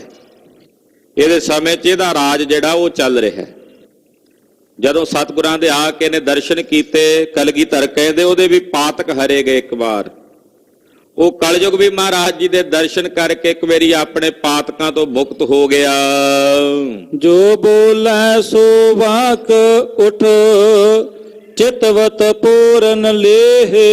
ਕਹਿੰਦੇ ਜਿਹੜੇ ਬਚਨ ਉਸ ਵੇਲੇ ਗੁਰੂ ਨਾਨਕ ਸਾਹਿਬ ਨੇ ਕਹੇ ਸੀ ਕਲਯੁਗ ਦੇ ਨਾਲ, ਜਿਹੜਾ ਗੁਰਸਿੱਖ ਅੰਮ੍ਰਿਤ ਵੇਲੇ ਉੱਠ ਕੇ ਉਹਨਾਂ ਬਚਨਾਂ ਨੂੰ ਪੜ੍ਹੇਗਾ ਉਹ ਜੋ ਚਿਤਵੇਗਾ ਉਸ ਦੀ ਭਾਵਨਾ ਪੂਰਨ ਹੋਵੇਗੀ। ਕਿਹੜੇ ਬਚਨ ਸਨ ਜਿਹੜੇ ਉਸ ਵੇਲੇ ਕਲਯੁਗ ਦੇ ਨਾਲ ਮਹਾਰਾਜ ਜੀ ਨੇ ਉਚਾਰੇ ਸਨ? ਮਹਾਰਾਜ ਜੀ ਦਾ ਪਾਵਨ ਅੰਮ੍ਰਿਤ ਬਚਨ ਰਾਗ ਸ੍ਰੀ ਰਾਗ ਦਾ ਪਹਿਲਾ ਸ਼ਬਦ, ਮੋਤੀ ਤਾਂ ਮੰਦਰ ਊਸਰ ਹੈ, ਰਤਨੀ ਤਾਂ ਹੋਏ ਜੜਾਓ, ਕਸਤੂਰ ਕੁੰਗੂ ਅਗਰ ਚੰਦਨ ਲੀਪ ਆਵੈ ਚਾਓ, ਮਤ ਦੇਖ ਭੂਲਾਂ ਵੀਸਰੈ ਤੇਰਾ ਚਿਤ ਨ ਆਵੈ ਨਾਓ। ਹਰ ਬਿਨ ਜੀਓ ਜਲ ਬਲ ਜਾਓ, ਮੈਂ ਆਪਣਾ ਗੁਰ ਪੂਛ ਦੇਖਿਆ ਅਵਰ ਨਾਹੀ ਥਾਓ। ਧਰਤੀ ਤਾਂ ਹੀਰੇ ਲਾਲ ਜੜਤੀ, ਪਲੰਗ ਲਾਲ ਜੜਾਓ, ਮੋਹਣੀ ਮੁਖਮਣੀ ਸੋਹੈ ਕਰੇ ਰੰਗ ਪਸਾਓ, ਮਤ ਦੇਖ ਭੂਲਾਂ ਵੀਸਰੈ ਤੇਰਾ ਚਿਤ ਨ ਆਵੈ ਨਾਓ। ਸਿੱਧ ਹੋਆ ਸਿੱਧ ਲਾਈ ਰਿੱਧ ਆਖਾਂ ਆਓ, ਗੁਪਤ ਪ੍ਰਗਟ ਹੋਏ ਬੈਸਾਂ ਲੋਕ ਰਾਖੈ ਭਾਓ, ਮਤ ਦੇਖ ਭੂਲਾਂ ਵੀਸਰੈ ਤੇਰਾ ਚਿਤ ਨ ਆਵੈ ਨਾਓ। ਇਹ ਬਚਨ ਮਹਾਰਾਜ ਜੀ ਨੇ ਉੱਚ ਸੁਲਤਾਨ ਹੋਆ ਮੇਲ ਲਸ਼ਕਰ, ਤਖਤ ਰਾਖਾਂ ਪਾਓ, ਹੁਕਮ ਹਾਸਲ ਕਰੀ ਬੈਠਾ ਨਾਨਕਾ ਸਭ ਵਾਓ, ਮਤ ਦੇਖ ਭੂਲਾਂ ਵੀਸਰੈ ਤੇਰਾ ਚਿਤ ਨ ਆਵੈ ਨਾਓ। ਕਲਗੀਧਰ ਜੀ ਇਸ ਸ਼ਬਦ ਵੱਲ ਇਸ਼ਾਰਾ ਕਰਦੇ ਨੇ ਜਿਹੜਾ ਗੁਰਸਿੱਖ ਅੰਮ੍ਰਿਤ ਵੇਲੇ ਉੱਠ ਕੇ ਇਸ ਸ਼ਬਦ ਨੂੰ ਜਾਪ ਨੂੰ ਜਪੇਗਾ, ਕਲਯੁਗ ਦਾ ਪ੍ਰਭਾਵ ਉਹਦੇ ਤੇ ਨਹੀਂ ਪਵੇਗਾ। ਕਈ ਕਹਿੰਦੇ ਆ ਨਾ ਜੀ ਕਲਯੁਗ ਹੈ ਜੀ, ਸਾਡੇ ਕੋਲੋਂ ਭਜਨ ਨਹੀਂ ਹੁੰਦਾ। ਮਹਾਰਾਜ ਕਹਿੰਦੇ ਬਚਨ ਪੜੋ, ਗੁਰੂ ਨਾਨਕ ਸਾਹਿਬ ਦੇ ਕਲਯੁਗ ਦਾ ਪ੍ਰਭਾਵ ਪੈਣ ਹੀ ਨਹੀਂ ਲੱਗਾ ਉੱਤੇ, ਕਲਯੁਗ ਦਾ ਅਸਰ ਹੀ ਨਹੀਂ ਹੋਵੇਗਾ, ਔਰ ਮਨ ਦੀਆਂ ਚਿਤਵਨੀਆਂ ਪੂਰਨ ਹੋਣਗੀਆਂ। ਦੋਹਰਾ ਜਬ ਪਾਂਡਵ ਹਟ ਗਇਓ ਸਬਾਜਾ। ਦੁਆਪਰ ਯੁੱਗ ਦੀ ਸਮਾਪਤੀ ਵੇਲੇ ਪਾਂਡਵਾਂ ਦਾ ਰਾਜ ਖਤਮ ਹੋਇਆ। ਜਦੋਂ ਪਾਂਡਵਾਂ ਦਾ ਰਾਜ ਹਟ ਗਿਆ, ਪਾਂਡਵਾਂ ਦਾ ਰਾਜ ਚਲਾ ਗਿਆ। ਮਾਗਧ 1000 ਕੇ ਰਾਜਾ। ਉਸ ਤੋਂ ਬਾਅਦ ਮਾਗਧ ਜਿਹੜਾ ਵੰਸ਼ ਸੀ, ਮਾਗਧ ਵੰਸ਼ ਦਾ ਰਾਜ ਰਿਹਾ 1000 ਸਾਲ ਤੱਕ ਮਗਧ ਰਾਜ ਰਿਹਾ। ਮਾਗਧਾਂ ਨੇ ਰਾਜ ਕੀਤਾ ਹੈ। ਤਿਨ ਪਸਚਾਤ ਨੰਦ ਕੇ ਰਾਜੇ। ਉਸ ਤੋਂ ਬਾਅਦ ਫਿਰ ਨੰਦ ਕੀ ਸੰਗਿਆ ਦੇ ਜਿਹੜੇ ਰਾਜੇ ਜਿਨ੍ਹਾਂ ਨੇ ਮੁੰਡਨ ਦੀ ਪ੍ਰਥਾ ਚਲਾਈ, ਕੇਸ ਕੱਟਣ ਦੀ, ਉਹਨਾਂ ਦਾ ਰਾਜ ਹੋਇਆ। 1500 ਸਾਲ ਉਹਨਾਂ ਨੇ ਰਾਜ ਕੀਤਾ। 1500 ਸੋ ਭੋਗਿਓ ਸਮਾਜੇ। 1500 ਸਾਲ ਰਾਜੇ ਨੰਦਾ ਨੇ ਰਾਜ ਕੀਤਾ, ਰਾਜ ਭਾਗ ਭੋਗਿਆ। ਪਰਸੁਰਾਮ ਸਮ ਸੇ ਜਗ ਹੋਏ। ਪਰਸੁਰਾਮ ਦੇ ਸਮੇਤ ਜਗਤ ਵਿੱਚ ਹੋਏ। ਸ਼ੂਦਰ ਛਾਪ ਕੀਨੀ ਸਭ ਕੋਏ। ਇਹਨਾਂ ਨੇ ਸਾਰਿਆਂ ਦੇ ਸਿਰ ਤੇ ਸ਼ੂਦਰ ਛਾਪ ਕੀਤੀ, ਯਾਨੀ ਕਿ ਮੁੰਡਨ ਦੀ ਜਿਹੜੀ ਪ੍ਰਥਾ ਸੀ। ਨਾਜੇ ਨੰਦਾ ਤੋਂ ਪਹਿਲਾਂ ਹਿੰਦੁਸਤਾਨ ਦੇ ਵਿੱਚ ਕਦੇ ਮੁੰਡਨ ਨਹੀਂ ਸੀ ਹੁੰਦਾ, ਕੇਸ ਨਹੀਂ ਸੀ ਕੱਟੇ ਜਾਂਦੇ। ਇਹਨਾਂ ਨੇ ਕੇਸ ਕੱਟਣ ਦੀ ਜਿਹੜੀ ਪਿਰਤ ਸੀ ਚਲਾਈ। ਬ੍ਰਾਹਮਣਾਂ ਦੇ ਪਹਿਲਾਂ ਸਿਰ ਮੁੰਨੇ, ਫਿਰ ਉਹਨਾਂ ਕੋਲੋਂ ਸੂਤਰ ਬਣਾ ਕੇ ਉਹ ਵੇਦਾਂ ਵਿੱਚ, ਸ਼ਾਸਤਰਾਂ ਵਿੱਚ, ਗ੍ਰੰਥਾਂ ਵਿੱਚ ਦਰਜ ਕਰਵਾ ਦਿੱਤੇ, ਔਰ ਮੁੰਡਨ ਦੀ ਪ੍ਰਥਾ ਆਪਣੇ ਰਾਜ ਦੇ ਵਿੱਚ ਇਹਨਾਂ ਨੇ ਚਲਾ ਦਿੱਤੀ। ਜਗ ਮਹਿ ਦਿਜ ਆਦਿਕ ਜੇ ਭਏ। ਜਿੰਨੇ ਬ੍ਰਾਹਮਣ ਆਦਿਕ ਹੋਏ ਜਗਤ ਵਿੱਚ ਇਹਨਾਂ ਦੇ ਸਮੇਂ, ਸਿਰ ਮੁਖ ਸਭਨ ਮੁੰਡਾਏ ਸੋ ਦਏ। ਛਤਰੀ ਖੱਤਰੀ ਹੋਏ ਸਾਰਿਆਂ ਦੇ ਸਿਰ ਮੂੰਹ ਮਨਾਣੇ ਇਹਨਾਂ ਨੇ ਸ਼ੁਰੂ ਕਰ ਦਿੱਤੇ। ਇਸ ਦੂਰ ਸਭ ਇੱਕ ਸਮ ਕਰੇ। ਔਰ ਸਾਰੇ ਇੱਕੋ ਜਿਹੇ ਬਣਾ ਦਿੱਤੇ, ਇੱਕੋ ਜਿਹੇ ਕਰ ਦਿੱਤੇ, ਸਿਰ ਮੂੰਹ ਮੁੰਨ ਕੇ ਪਤਾ ਹੀ ਨਹੀਂ ਲੱਗਦਾ। ਦੋਖ ਅਧਿਕ ਵਿਆਪਿਓ ਸਮਸਰੇ। ਇਹਨਾਂ ਨੇ ਬੜਾ ਵੱਡਾ ਦੋਸ਼ ਸਮਾਜ ਦੇ ਵਿੱਚ ਵਿਆਪਿਆ, ਬੜਾ ਵੱਡਾ ਕਲੰਕ ਸਮਾਜ ਨੂੰ ਇਹਨਾਂ ਲੋਕਾਂ ਨੇ, ਰਾਜੇ ਨੰਦਾ ਨੇ ਦਿੱਤਾ। ਰਾਜਪੂਤ ਜੇ ਦਾਸੇ ਨੰਦ। ਇਸ ਤੋਂ ਬਾਅਦ ਫਿਰ ਰਾਜਪੂਤਾਂ ਦਾ ਰਾਜ ਹਿੰਦੁਸਤਾਨ ਦੇ ਵਿੱਚ ਹੋਇਆ। ਪੰਜ ਪੁਸ਼ਤ ਕੇ ਰਾਜ ਬਿਲੰਦ। ਜਿਹੜੇ ਰਜੀਆ ਪੂਤ ਕਹੇ ਜਾਂਦੇ ਸਨ, ਇਹਨਾਂ ਨੇ ਕਹਿੰਦੇ ਬਹੁਤ ਪੁਸ਼ਤਾਂ ਰਾਜ ਕੀਤਾ। 10 ਪੁਸ਼ਤਾਂ ਇਹਨਾਂ ਦੀਆਂ ਰਾਜ ਕਰਕੇ ਗਈਆਂ। ਸੌਰਜ ਮੌਰਜ ਤੂਰਜ ਹੋਏ। ਇਹਨਾਂ ਵਿੱਚ ਸੌਰਜ ਦਾ ਮਤਲਬ ਸੂਰਜ ਵੰਸ਼ੀ ਰਾਜੇ ਹੋਏ। ਮੌਰਜ ਮੋਰੀਆ ਵੰਸ਼ੀ ਜਿਹੜੇ, ਉਹ ਵੀ ਰਾਜ ਇਹਨਾਂ ਦੇ ਰਾਜ ਕਰਦੇ ਰਹੇ। ਇਸੇ ਤਰ੍ਹਾਂ ਤੂਰਜ ਜਿਹੜੇ ਚੌਹਾਨ ਸਨ, ਪ੍ਰਿਥੀ ਰਾਜ ਚੌਹਾਨ ਵਰਗੇ, ਫਿਰ ਉਹਨਾਂ ਦਾ ਰਾਜ ਰਿਹਾ। ਬਹੁਰ ਪਠਾਨ ਰਾਜ ਲੈ ਸੋਏ। ਚੌਹਾਨਾਂ ਦੇ ਰਾਜ ਤੋਂ ਬਾਅਦ ਫਿਰ ਪਠਾਨ ਜਿਹੜੇ ਸਨ ਉਹ ਆਏ ਹਿੰਦੁਸਤਾਨ ਦੇ ਵਿੱਚ। ਮੁਹੰਮਦ ਗੌਰੀ ਵਰਗਿਆਂ ਨੇ ਆ ਕੇ ਕਾਬਜ ਕੀਤਾ ਹਿੰਦੁਸਤਾਨ ਤੇ, ਰਾਜ ਕਰਨ ਲੱਗੇ। ਪਠਾਨਾਂ ਦਾ ਰਾਜ ਹੋਇਆ। ਮੁਗਲ ਭਏ ਤਨ ਤੇ ਪਛਤਾਪੇ। ਉਹਨਾਂ ਤੋਂ ਬਾਅਦ ਫਿਰ ਮੁਗਲਾਂ ਦਾ ਰਾਜ ਹੋਇਆ। ਬਾਬਰ ਤੋਂ ਫਿਰ ਅੱਗੇ ਮੁਗਲਾਂ ਦਾ ਰਾਜ ਸ਼ੁਰੂ ਹੋ ਜਾਂਦਾ ਹੈ। ਬਾਬਰ ਆਇਆ ਹਿੰਦੁਸਤਾਨ ਗੁਰੂ ਨਾਨਕ ਸਾਹਿਬ ਦੇ ਵੇਲੇ ਚੜ੍ਹ ਕੇ। ਉਹਨੇ ਆ ਕੇ ਹਿੰਦੁਸਤਾਨ ਦੇ ਵਿੱਚ ਮੁਗਲ ਰਾਜ ਸਾਮਰਾਜ ਕਾਇਮ ਕੀਤਾ। ਪ੍ਰਜਾ ਭਏ ਸਭ ਔਰੇ ਜਾਤੇ। ਹੋਰ ਹੀ ਢੰਗ ਬਣਾ ਦਿੱਤਾ, ਸਾਰੀ ਪ੍ਰਜਾ ਨੂੰ ਗੁਲਾਮ ਕਰਕੇ ਉਹਨਾਂ ਨੂੰ ਗੁਲਾਮੀ ਦੇ ਵਿੱਚ ਰੱਖਿਆ। ਪੁਨਰੌਰਾ ਕੇਤਕ ਦਿਨ ਪਰੈ। ਮਹਾਰਾਜ ਜੀ ਕਹਿੰਦੇ ਇਹਨਾਂ ਦਾ ਰੌਲਾ ਥੋੜਾ ਸਮਾਂ, ਔਰੰਗਜ਼ੇਬ ਤੋਂ ਬਾਅਦ ਰੌਲਾ ਸ਼ੁਰੂ ਹੋ ਜਾਣਾ ਮੁਗਲਾਂ ਦਾ। ਇਹਨਾਂ ਦਾ ਰੌਲਾ ਥੋੜਾ ਸਮਾਂ ਬਾਅਦ ਵਿੱਚ ਚੱਲੇਗਾ। ਸੈਨ ਕਾਬਲੀ ਤੇ ਸਭ ਡਰੈ। ਕਹਿੰਦੇ ਹੋਲੇ ਜੇ ਕੁਝ ਸਮੇਂ ਬਾਅਦ ਕਾਬਲ ਤੋਂ ਸੈਨਾ ਆਉਣੀ ਹੈ। ਕਾਬਲ ਤੇ ਕੁੱਤਾ ਮੰਗਵਾਉ, ਮਹਾਰਾਜ ਜੀ ਦੇ ਬਚਨ ਨੇ। ਕਹਿੰਦੇ ਕਾਬਲ ਤੋਂ ਆਏਗਾ ਚੜ ਕੇ, ਨਾਦਰ ਅਬਦਾਲੀ ਵੱਲ ਇਸ਼ਾਰਾ ਹੈ। ਉਹਦੇ ਤੋਂ ਏਦਾਂ ਕੰਬਣਗੇ ਥਰ ਥਰ ਜਿਵੇਂ ਕਾਂ ਗਲੇਲ ਤੋਂ ਡਰਦਾ ਹੈ। ਇਹਨਾਂ ਦੇ ਰਾਜ ਭਾਗ ਦੇ ਵਿੱਚ ਕਹਿੰਦੇ ਡਾਵਾਂ ਡੋਲ ਹੋ ਜਾਣਗੇ। ਮਹਾਰਾਜ ਕਲਗੀਧਾਰੇ ਬਚਨ ਪਹਿਲਾਂ ਹੀ ਕਰ ਰਹੇ ਨੇ। ਤੋ 10ਵੇਂ ਪਾਤਸ਼ਾਹ ਕਹਿੰਦੇ ਇਦਾਂ ਡਰਨਗੇ ਜਿਵੇਂ ਕਾਂ ਗਲੇਲ ਤੋਂ ਡਰਦਾ। ਦੱਛਨ ਕੇ ਦਲ ਉੰਬੜਹਿ ਘਨੇ। ਉਧਰੋਂ ਦੱਖਣ ਦਿਸ਼ਾ ਤੋਂ ਹਮਲਾ ਮਰਟਿਆਂ ਨੇ ਕਰਨਾ। ਇਧਰੋਂ ਕਾਬਲ ਤੋਂ ਇਹਨਾਂ ਨੇ, ਇਧਰ ਪੰਜਾਬ ਦੀ ਧਰਤੀ ਦੇ ਖਾਲਸੇ ਨੇ ਗੱਜਣਾ ਹੈ। ਮੁਗਲਾਂ ਨੇ ਤਾਂ ਭਾਲਿਆ ਨਹੀਂ ਥਿਆਣਾ, ਇਹਨਾਂ ਦਾ ਰਾਜ ਤਾਂ ਦਿਸਣਾ ਹੀ ਨਹੀਂ ਹੈ। ਤੇ ਐਸਾ ਹੀ ਹੋਇਆ। ਉਧਰੋਂ ਮਰਾਠੇ ਚੜ ਕੇ ਆ ਜਾਂਦੇ ਦਿੱਲੀੋਂ, ਇਧਰੋਂ ਕਦੇ ਅਬਦਾਲੀ ਆ ਜਾਏ, ਕਦੇ ਨਾਦਰ ਤੇ ਕਦੇ ਖਾਲਸਾ ਵੀ ਜਾ ਕੇ ਦਿੱਲੀ ਤੇ ਆਪਣਾ ਸ਼ੇਰ ਪੰਜਾ ਮਾਰ ਆਇਆ ਕਰੇ। ਤੋ ਇਸ ਪ੍ਰਕਾਰ ਮਹਾਰਾਜ ਜੀ ਕਹਿੰਦੇ ਇਹਨਾਂ ਦਾ ਔਰੰਗਜ਼ੇਬ ਤੋਂ ਬਾਅਦ ਇਹਨਾਂ ਦਾ ਰਾਜ ਭਾਗ ਹਿੱਲ ਜਾਣਾ ਹੈ। ਲੋਟ ਕੋਟ ਜਗ ਕੋ ਦੁਖ ਬਨੇ। ਬਹੁਤ ਜ਼ਿਆਦਾ ਲੁੱਟ ਕੁੱਟ ਹੋਵੇਗੀ, ਸਾਰਾ ਜਗਤ ਬੜਾ ਦੁਖੀ ਹੋਵੇਗਾ ਜਦੋਂ ਕਾਬਲ ਤੋਂ ਆਵੇਗਾ ਨਾ ਨਾਦਰ ਅਬਦਾਲੀ, ਉਹ ਬੜਾ ਲੁੱਟ ਕੁੱਟ ਕਰੇਗਾ, ਹਜ਼ਾਰਾਂ ਲੋਕਾਂ ਦੇ ਘਰਾਂ ਨੂੰ ਉਜਾੜੇਗਾ, ਬਹੁਤ ਸਾਰੀਆਂ ਹਿੰਦੁਸਤਾਨ ਦੀਆਂ ਬਹੁ ਬੇਟੀਆਂ ਨੂੰ ਉਜਾੜੇਗਾ। ਤਬ ਹੈ ਸਿੰਘ ਗਰਜੈ ਬੜ ਭਾਰੇ। ਮਹਾਰਾਜ ਕਹਿੰਦੇ ਉਦੋਂ ਮੇਰਾ ਖਾਲਸਾ ਗਰਜੇਗਾ ਬੜੇ ਭਾਰੀ ਬਲ ਨਾਲ। ਜਿਸ ਅਬਦਾਲੀ ਨੂੰ ਦਿੱਲੀ ਨਾ ਰੋਕ ਸਕੇਗਾ, ਜਿਸ ਅਬਦਾਲੀ ਨੂੰ ਮੁਗਲ ਨਾ ਰੋਕ ਸਕਣਗੇ, ਜਿਸ ਅਬਦਾਲੀ ਨੂੰ ਮਰਾਠੇ ਨਾ ਰੋਕ ਸਕਣਗੇ, ਉਹ ਵੀ ਹਾਰ ਜਾਣਗੇ। ਉਸ ਅਬਦਾਲੀ ਨੂੰ ਖਾਲਸਾ ਪੰਜਾਬ ਦੀ ਧਰਤੀ ਤੇ ਅੱਗੋਂ ਆ ਕੇ ਟੱਕਰ ਕੇ ਰੋਕਿਆ ਕਰੇਗਾ। ਪੂਰੇ ਹਿੰਦੁਸਤਾਨ ਦੀਆਂ ਬਹੁ ਬੇਟੀਆਂ ਛੁਡਾਉਣ ਵਾਸਤੇ ਮੇਰਾ ਖਾਲਸਾ ਅੱਗੇ ਪਹੁੰਚਿਆ ਕਰੇਗਾ। ਉਹ ਹਿੰਦੁਸਤਾਨ ਨੂੰ ਲੁੱਟ ਕੇ ਲਿਆਇਆ ਕਰੇਗਾ ਤੇ ਖਾਲਸਾ ਪੰਜਾਬ ਦੀ ਧਰਤੀ ਤੇ ਅਬਦਾਲੀ ਨੂੰ ਲੁੱਟਿਆ ਕਰੇਗਾ।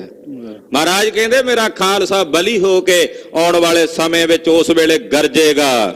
ਪ੍ਰਹਿ ਜੰਗ ਸੰਗ ਸੁਨ ਕੰਧਾਰੇ। ਉਸ ਕੰਧਾਰੀ ਨਾਲ ਜੰਗ ਮਚੇਗਾ ਖਾਲਸੇ ਦਾ, ਕਈ ਥਾਵਾਂ ਤੇ ਭੇੜ ਹੋਵੇਗਾ। ਪੂਰਬ ਬਿਖੈ ਮੌਨ ਵਧ ਜਾਵੇ। ਪੂਰਬ ਵਾਲੇ ਪਾਸੇ ਮੌਨ ਦਾ ਮਤਲਬ ਫਰੰਗੀ ਵਧ ਜਾਣਗੇ, ਉਸ ਪਾਸੇ ਫਰੰਗੀਆਂ ਦਾ ਰਾਜ ਸ਼ੁਰੂ ਹੋ ਜਾਏਗਾ। ਲੜ ਕਰ ਸਭ ਕੀ ਸਫਾ ਉਠਾਵੇ। ਔਰ ਉਹ ਲੜ ਕੇ ਹੌਲੇ ਹੌਲੇ ਸਾਰੇ ਰਾਜ ਭਾਗ ਨੂੰ ਆਪਣੇ ਅਧੀਨ ਕਰਕੇ ਇਹਨਾਂ ਦੀ ਸਫਾ ਉਠਾ ਦੇਣਗੇ। ਇਤੈ ਸਿੰਘ ਉਤ ਹੋਏ ਫਿਰੰਗੇ। ਉਧਰ ਫਿਰੰਗੀ ਹੋਣਗੇ, ਇੱਧਰ ਖਾਲਸੇ ਦਾ ਰਾਜ ਹੋਵੇਗਾ। ਦਲ ਦੋਨੋਂ ਕੋ ਹੈ ਬੜ ਜੰਗੇ। ਫਿਰ ਇੱਕ ਦਿਨ ਇਹ ਵੀ ਆਵੇਗਾ, ਫਿਰ ਫਿਰੰਗੀਆਂ ਦਾ ਤੇ ਖਾਲਸੇ ਦਾ ਵੀ ਜੰਗ ਹੋਵੇਗਾ। ਮਹਾਰਾਜ ਜੀ ਕਹਿੰਦੇ ਇੱਕ ਪਾਸੇ ਫਿਰੰਗੀਆਂ ਦਾ ਰਾਜ ਹੋ ਜਾਏਗਾ, ਇੱਕ ਪਾਸੇ ਇੱਧਰ ਖਾਲਸੇ ਦਾ ਰਾਜ ਹੋਵੇਗਾ। ਫਿਰ ਖਾਲਸੇ ਦਾ ਤੇ ਫਿਰੰਗੀਆਂ ਦਾ ਦੋਹਾਂ ਦਲਾਂ ਦਾ ਵੀ ਜੰਗ ਹੋਵੇਗਾ। ਕੇਤਕ ਸੰਮਤ ਇਮਹੋਂ ਬਿਤਾਵੇ। ਇਹ ਤਾਂ ਲੜਦਿਆਂ ਭਿੜਦਿਆਂ ਕੁਝ ਸਾਲ ਬੀਤਣਗੇ। ਮਿਲ ਕਰ ਮਸਲਤ ਰਾਜ ਕਮਾਵੇ। ਔਰ ਫਿਰ ਕੁਝ ਸਮੇਂ ਲਈ ਸੰਧੀ ਹੋਵੇਗੀ ਖਾਲਸੇ ਦੀ ਤੇ ਅੰਗਰੇਜ਼ਾਂ ਦੀ। ਲੁਧਿਆਣੇ ਸੰਧੀ ਹੋਈ ਔਰ ਮਿਲ ਕੇ ਕੁਝ ਸਮਾਂ ਇਹਨਾਂ ਦਾ ਰਾਜ ਚੱਲੇਗਾ। ਵਧੈ ਖਾਲਸਾ ਲੈ ਬੜ ਰਾਜਾ। ਔਰ ਖਾਲਸਾ ਵਧੇਗਾ, ਪ੍ਰਤਾਪ ਕਰਕੇ ਰਾਜ ਪ੍ਰਾਪਤ ਕਰੇਗਾ। ਸਭ ਬਿਦਤੇ ਅਧਕਾਏ ਸਮਾਜਾ। ਸਭ ਪ੍ਰਕਾਰ ਨਾਲ ਖਾਲਸੇ ਦਾ ਸਮਾਜ ਵਧੇਗਾ। ਜਿਤ ਕਿਤ ਸਿੰਘ ਨਾਮ ਗੁਰ ਜਪੈ। ਜਿੱਧਰ ਕਿੱਧਰ ਗੁਰੂ ਕੇ ਸਿੰਘ ਨਾਮ ਜਪਣ ਵਾਲੇ, ਬਾਣੀ ਪੜਨ ਵਾਲੇ ਗੁਰਮੁਖ ਦਿਦਾਰੀ ਹੋਣਗੇ। ਚਾਹੇ ਉਥਪੈ ਕਿਸ ਹੂੰ ਥਪੈ। ਖਾਲਸੇ ਚ ਇੰਨਾ ਬਲ ਹੋਵੇਗਾ ਜਿਹਨੂੰ ਮਰਜ਼ੀ ਰਾਜਾ ਬਣਾ ਦਿਆ ਕਰਨਗੇ, ਜਿਹਦੇ ਕੋਲ ਮਰਜ਼ੀ ਰਾਜ ਖੋਹ ਲਿਆ ਕਰਨਗੇ। ਜਿਹਨੂੰ ਚਾਹੇ ਮਰਜ਼ੀ ਰਾਜਾ ਬਣਾ ਦਿਆ ਕਰਨਗੇ, ਜਿਹਨੂੰ ਚਾਹੇ ਮਰਜ਼ੀ ਉਹਦੇ ਕੋਲ ਰਾਜ ਖੋਹ ਲਿਆ ਕਰਨਗੇ। ਦੋਹਰਾ ਘਰ ਘਰ ਉਜਰੈ ਘਰ ਘਰ ਵਸੈ। ਕਿਤੇ ਬਹੁਤ ਘਰ ਉਜੜਨਗੇ, ਕਿਤੇ ਬਹੁਤ ਘਰ ਵਸਣਗੇ। ਘਰ ਘਰ ਰੋਵੈ ਨਾਰ। ਕਿਤੇ ਬਹੁਤ ਘਰਾਂ ਦੇ ਵਿੱਚ ਇਸਤਰੀਆਂ ਚੀਖ ਝਿਆੜਾ ਪਾ ਕੇ ਰੋਣਗੀਆਂ, ਕਿਤੇ ਗੀਤ ਗਾਉਣਗੀਆਂ। ਘਰ ਘਰ ਪੂਜਾ ਘਰ ਘੁਮੰਡ। ਕਿਤੇ ਘਰਾਂ ਵਿੱਚ ਪੂਜਾ ਹੋਵੇਗੀ ਰੱਬ ਦੀ, ਤੇ ਕਿਤੇ ਘਰਾਂ ਵਿੱਚ ਹੰਕਾਰੀ ਲੋਕ ਰਹਿਣਗੇ। ਹਾਂਜੀ, ਘਰ ਘਰ ਹੋਏ ਮਰ ਸਾਰ। ਕਿਤੇ ਘਰਾਂ ਵਿੱਚ ਸਵਰਗ ਹੋਵੇਗਾ ਤੇ ਕਿਤੇ ਘਰਾਂ ਵਿੱਚ ਸ਼ਮਸ਼ਾਨ ਭੂਮੀਆਂ ਹੋਣਗੇ, ਜਿੱਥੇ ਰੱਬ ਨੂੰ ਵਿਸਾਰਨ ਵਾਲੇ ਭੂਤਾਂ ਪ੍ਰੇਤਾਂ ਦੇ ਮਨਿੰਦ ਲੋਕ ਰਹਿਣਗੇ। ਚੌਪਏ ਚਿਰੰਕਾਲ ਰੋ ਰਾਜ ਕਮਾਵੇ। ਮੇਰਾ ਖਾਲਸਾ ਰਾਜ ਕਰੇਗਾ। ਪਾਛੈ ਪੁਨ ਮਲੇਛ ਵਧ ਜਾਵੇ। ਫਿਰ ਬਾਅਦ ਚ ਮਲੇਛਾਂ ਨੇ ਫਿਰ ਵੱਧ ਜਾਣਾ। ਕਲਯੁਗ ਘੋਰ ਹੋਏ ਜਿਸ ਕਾਲ। ਜਦੋਂ ਕਲਯੁਗ ਪੂਰੇ ਜੋਬਨ ਤੇ ਹੋਵੇਗਾ, ਘੋਰ ਸਮਾਂ ਹੋਵੇਗਾ ਕਲਯੁਗ ਦਾ। ਨਿਹ ਕਲੰਕ ਤਬ ਤੇਜ ਵਿਸਾਲ। ਉਸ ਵੇਲੇ ਫਿਰ ਨਿਹ ਕਲੰਕੀ ਅਵਤਾਰ ਇਸ ਭਾਰਤ ਖੰਡ ਦੀ ਭੂਮੀ ਤੇ ਆਵੇਗਾ, ਮਹਾਨ ਤੇਜ ਦੇ ਸਹਿਤ। ਤਰ ਪਾਪ ਸੰਭੂ ਬਿਨਾਸਨ ਕੋ ਕਲ ਕੀ ਅਵਤਾਰ ਕਹਾਵਾਂਗੇ। ਪਲ ਭਾਗ ਪਿਆ ਹਰ ਸੰਭਲ ਕੇ ਹਰ ਜੂ ਹਰ ਮੰਦਰ ਆਵਾਂਗੇ। ਕਲ ਪਾਪ ਸੰਭੂ ਬਿਨਾਸਨ ਕੋ ਕਲ ਕੀ ਅਵਤਾਰ ਕਹਾਵਾਂਗੇ। ਕਲਗੀਧਰ ਦੇ ਬਚਨ ਨੇ। ਕਲ ਪਾਪ ਸੰਭੂ ਬਿਨਾਸਨ ਕੋ, ਕਲਯੁਗ ਦੇ ਪਾਪਾਂ ਦਾ ਵਿਨਾਸ਼ ਕਰਨ ਲਈ ਕਲ ਕੀ ਅਵਤਾਰ ਕਹਾਵਾਂਗੇ। ਕਲ ਕੀ ਅਵਤਾਰ ਕਹਾਵੇਗਾ। ਪਲ ਭਾਗ ਪਿਆ ਹਰ ਸੰਭਲ ਕੇ ਹਰ ਜੂ ਹਰ ਮੰਦਰ ਆਵਾਂਗੇ। ਉਹ ਸੰਭਲਪੁਰ ਦੇ ਇਲਾਕੇ ਚੋਂ, ਇਹ ਸੰਭਲ ਦਾ ਇਲਾਕਾ ਸੰਭਲਪੁਰ ਉੜੀਸਾ ਦੇ ਵਿੱਚ ਹੈ, ਉੱਥੋਂ ਆਵੇਗਾ ਅਵਤਾਰ ਚੜ ਕੇ। ਬਸ ਫਿਰ ਸਫਾ ਹੀ ਉਠਾਉਂਦਾ ਆਵੇਗਾ ਮਲੇਛਾਂ ਦੀ। ਔਰ ਜਦੋਂ ਮਲੇਛਾਂ ਦੀ ਸਭਾ ਉੱਠ ਜਾਏਗੀ, ਉੱਠ ਗਈ ਸਭਾ ਮਲੇਛ ਕੀ ਕਰ ਕੂੜਾ ਪਾਸਾਰ। ਲੰਕਾ ਬਾਜਿਆ ਫਤਿਹ ਕਾ ਨਿਹ ਕਲੰਕ ਅਵਤਾਰ। ਕਹਿੰਦੇ ਫਿਰ ਉਸ ਵੇਲੇ ਮਲੇਛਾਂ ਦੀ ਸਫਾ ਜਿਹੜੀ ਆ ਰਾਜ ਭਾਗ ਦੀ ਉੱਠ ਜਾਏਗੀ ਔਰ ਫਿਰ ਫਤਿਹ ਦਾ ਜਗਾਰਾ ਜਿਹੜਾ ਉਹ ਸਾਰੇ ਸੰਸਾਰ ਵਿੱਚ ਗੂੰਜੇਗਾ ਔਰ ਉਹ ਫਤਿਹ ਮਹਾਰਾਜ ਜੀ ਨੇ ਦਿੱਤੀ ਹੈ ਗੁਰੂ ਖਾਲਸੇ ਪੰਥ ਨੂੰ।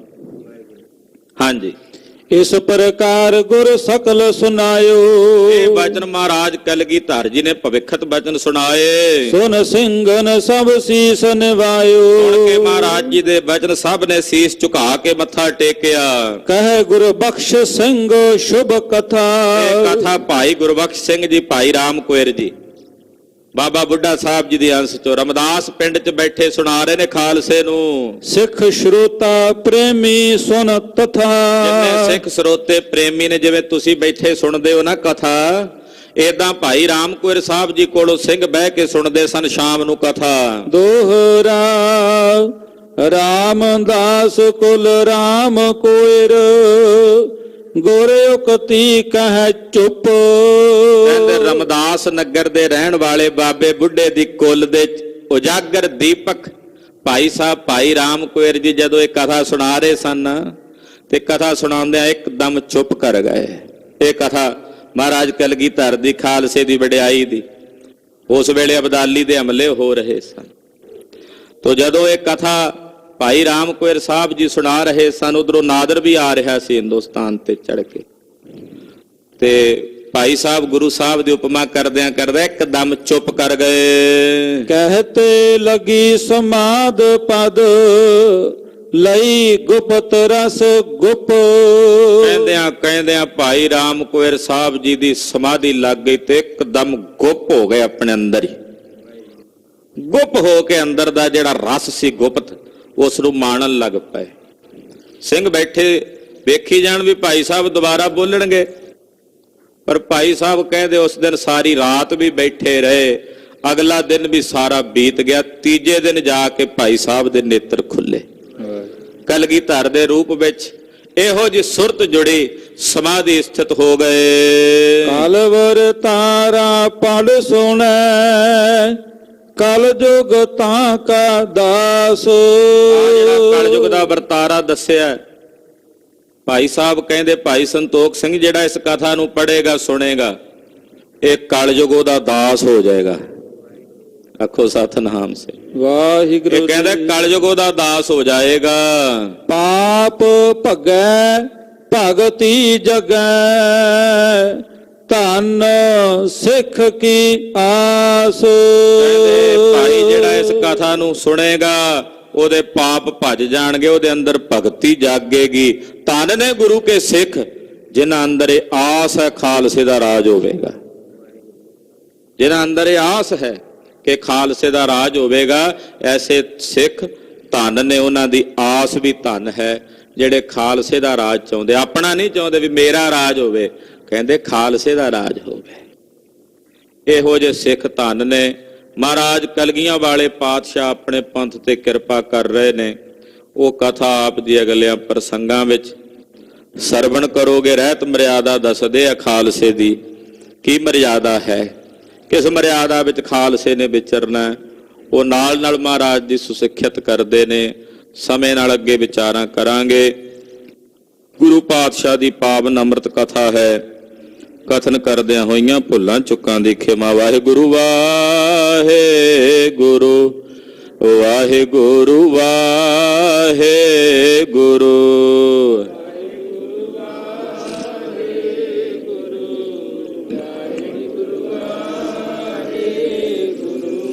ਵਾਹਿਗੁਰੂ ਵਾਹਿਗੁਰੂ ਵਾਹਿਗੁਰੂ ਵਾਹਿਗੁਰੂ।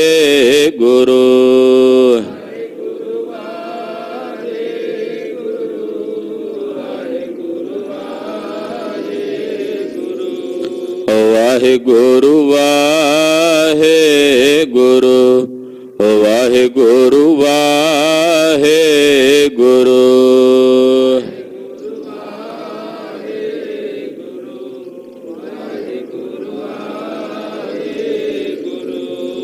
ਵਾਹਿਗੁਰੂ ਵਾਹਿਗੁਰੂ ਵਾਹਿਗੁਰੂ ਵਾਹਿਗੁਰੂ। ਵਾਹਿਗੁਰੂ ਵਾਹਿਗੁਰੂ ਵਾਹਿਗੁਰੂ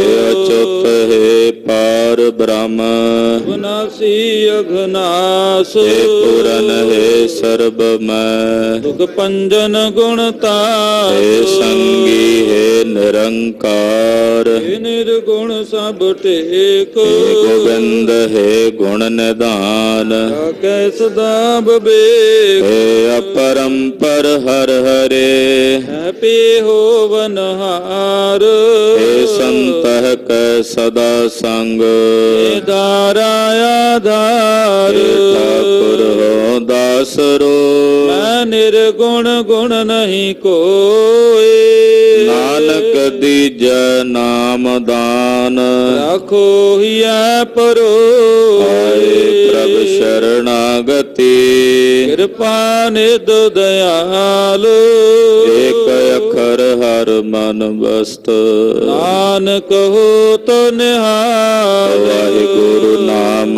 जहाज है ਚੜੇ ਸੋ ਉਤਰੇ ਪਾਰ जो शरदा कर से बंदे ਗੁਰੂ ਪਾਰ ਉਤਾਰਨ ਹਾਰ वाहिगुरु नाम जहाज है ਚੜੇ ਸੋ ਉਤਰੇ ਪਾਰ जो शरदा कर से बंदे ਗੁਰੂ ਪਾਰ ਉਤਾਰਨ ਹਾਰ वाहिगुरु जी का खालसा ਵਾਹਿਗੁਰੂ ਜੀ ਕੀ ਫਤਿਹ।